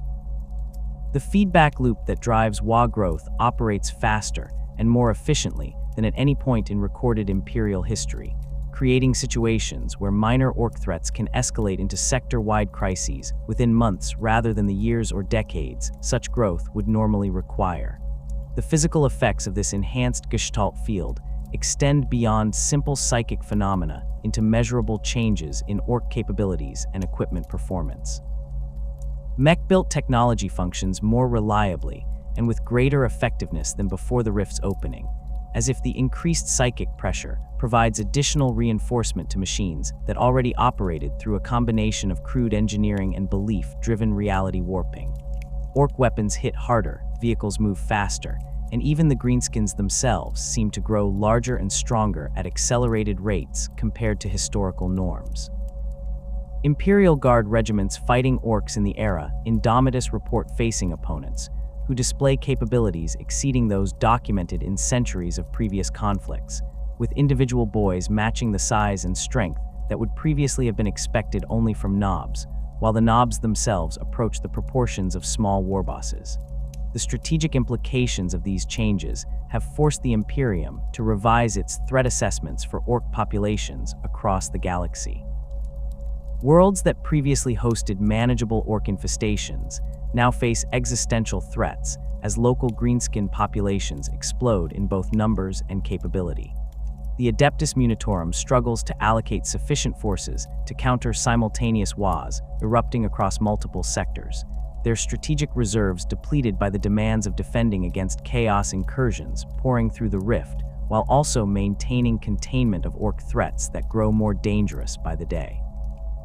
The calculus of imperial military planning has shifted from questions of how to eliminate orc threats to desperate calculations about which worlds can be sacrificed to buy time for defending more critical systems. WAAAGH Uruk-Thraka has exploited these changed conditions with characteristic cunning, transforming his already formidable WAAAGH into a threat that spans multiple segmentums and draws orcs from across the entire galaxy. His forces have grown to encompass millions of greenskins organized into dozens of major warbands, each led by powerful warbosses who maintain nominal loyalty to WAAAGH while conducting independent operations across vast regions of space. The Prophet of Gork and Mork has evolved his strategic approach beyond the focused campaigns against Armageddon that characterized his earlier career, instead orchestrating a distributed offensive that strikes at Imperial holdings across a front spanning thousands of light years.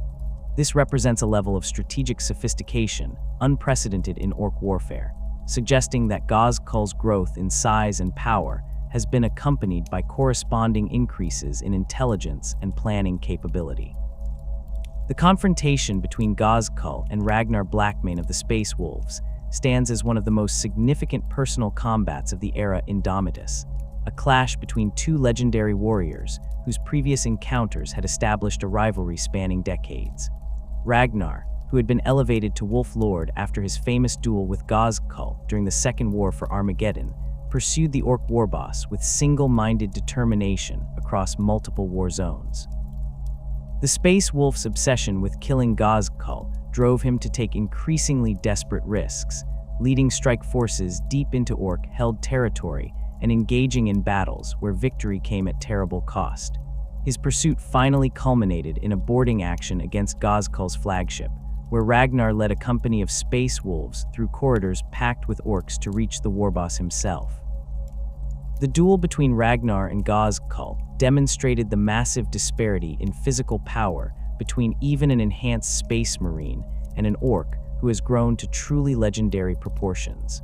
WAAAGH's size had increased dramatically since their previous encounters, his frame now towering over 3 meters even without his custom mega armor.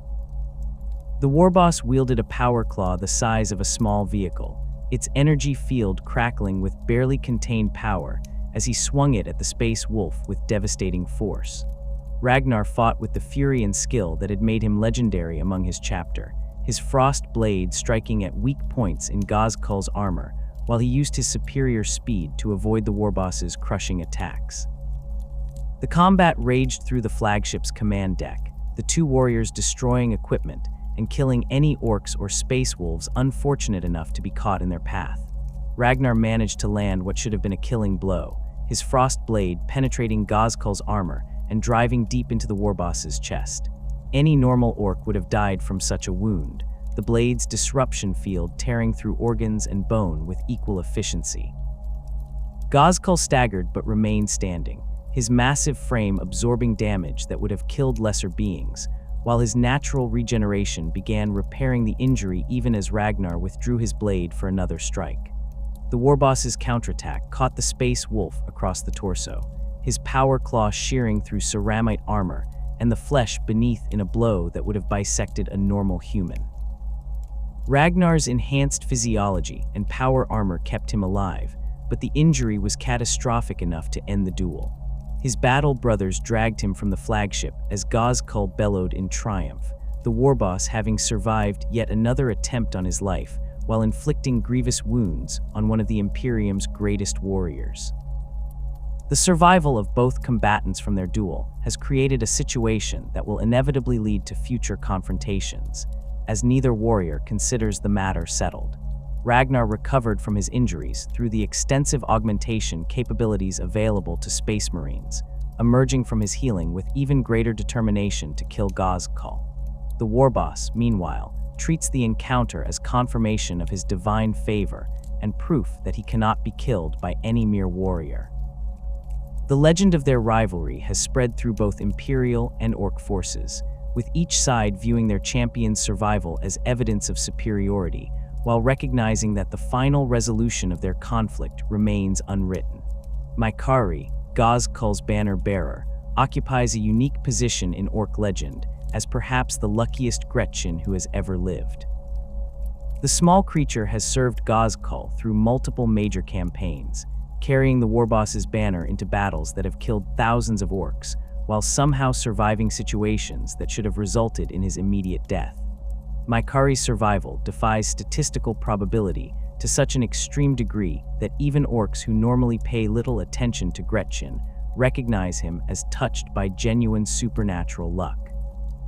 He has been shot, stabbed, crushed, blown up, and exposed to every hazard of warfare imaginable, yet continues to emerge from each battle unscathed while Orcs around him die in droves. The Gretchen's presence near Gozzcall has become a source of superstitious confidence for the Warboss's forces, as Orcs interpret Maikari's impossible survival as evidence that their leader enjoys the direct favor of Gork and Mork. Some Orcs believe that the gods protect Maikari specifically because he serves their chosen prophet, while others think the Gretchen himself possesses some inherent quality that attracts divine protection. The truth likely involves the Gestalt field responding to collective Orc belief in Maikari's luck, creating a self-fulfilling prophecy where the expectation of his survival actually makes him more likely to survive through psychic reinforcement. Regardless of the mechanism, Maikari's continued existence serves Gozzcall's interests by providing tangible evidence of divine favor that reinforces his authority and attracts more followers to his WAAAGH.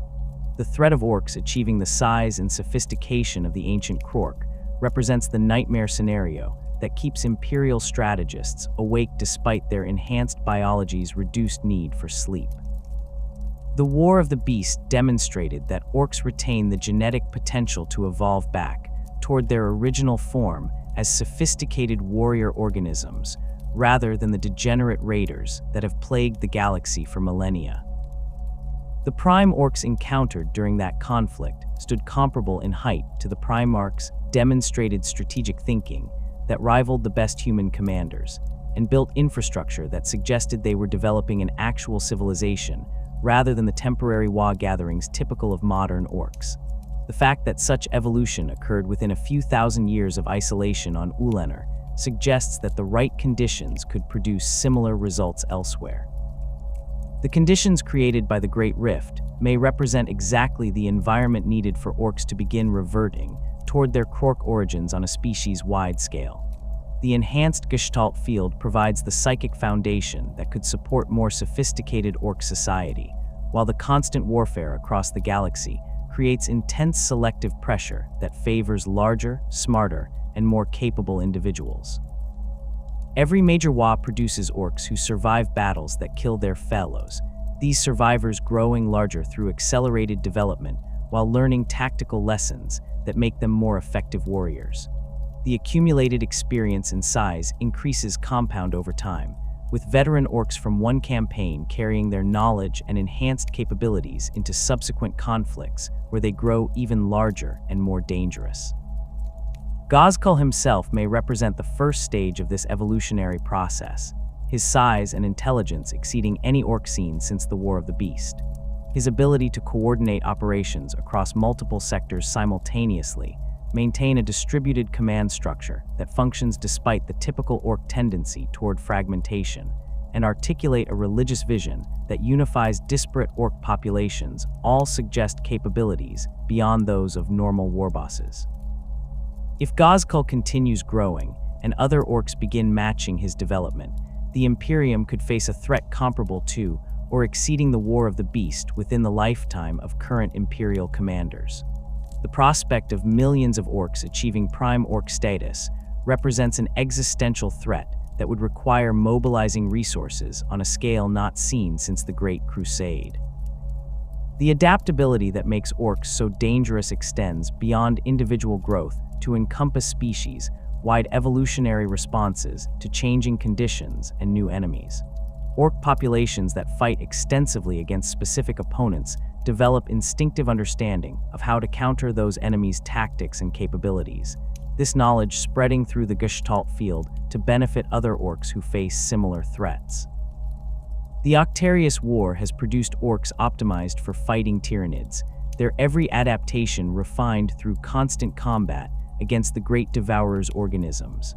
Similar processes occur wherever orcs face prolonged conflicts, with populations developing specialized capabilities that address the specific challenges posed by their enemies. This evolutionary flexibility combines with the orc's biological resilience to create a species that may be uniquely suited to survive the apocalyptic conditions of the 41st millennium.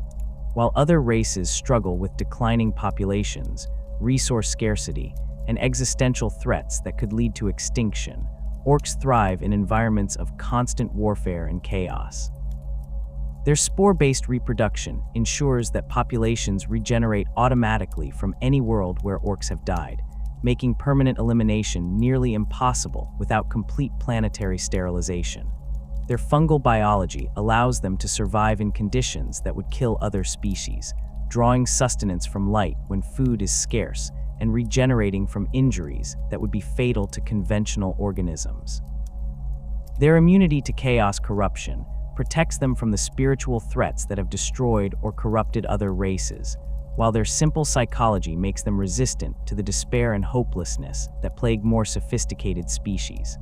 The possibility that orcs represent the ultimate survivors in the galaxy's long decline toward extinction disturbs those few individuals who think in terms of millennia rather than immediate tactical concerns. If the current trajectory continues, with the Imperium slowly losing ground to innumerable threats while other major factions face their own existential challenges, the orcs may be the only species that remains viable in the long term. Their biology ensures they will persist as long as any worlds remain habitable, while their love of warfare means they will thrive in the endless conflicts that characterize the dying days of galactic civilization. The grim irony is that a species created as weapons by the Old Ones may outlast all the sophisticated civilizations that have risen and fallen since the war in heaven, their simple nature and biological resilience proving more durable than any amount of technology or cultural achievement. The strategic situation facing the Imperium and other major factions in the era Indomitus includes orc threats as a constant factor that consumes resources and attention regardless of what other crises demand response. The opening of the Great Rift has not reduced orc activity, but rather amplified it, creating conditions where greenskin populations grow faster and generate WAAAGH more frequently than historical patterns would predict.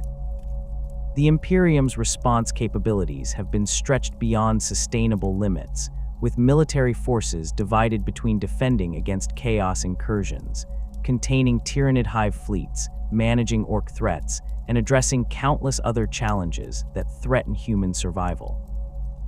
The calculus of triage that governs Imperial strategic planning now includes accepting that some orc threats simply cannot be addressed, with entire sectors written off as lost causes, while resources concentrate on defending more critical regions.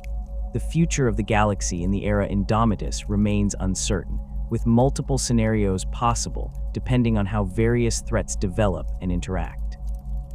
In the worst case, orcs achieve widespread evolution toward prime orc status, while the Imperium continues its slow collapse under the weight of accumulated threats.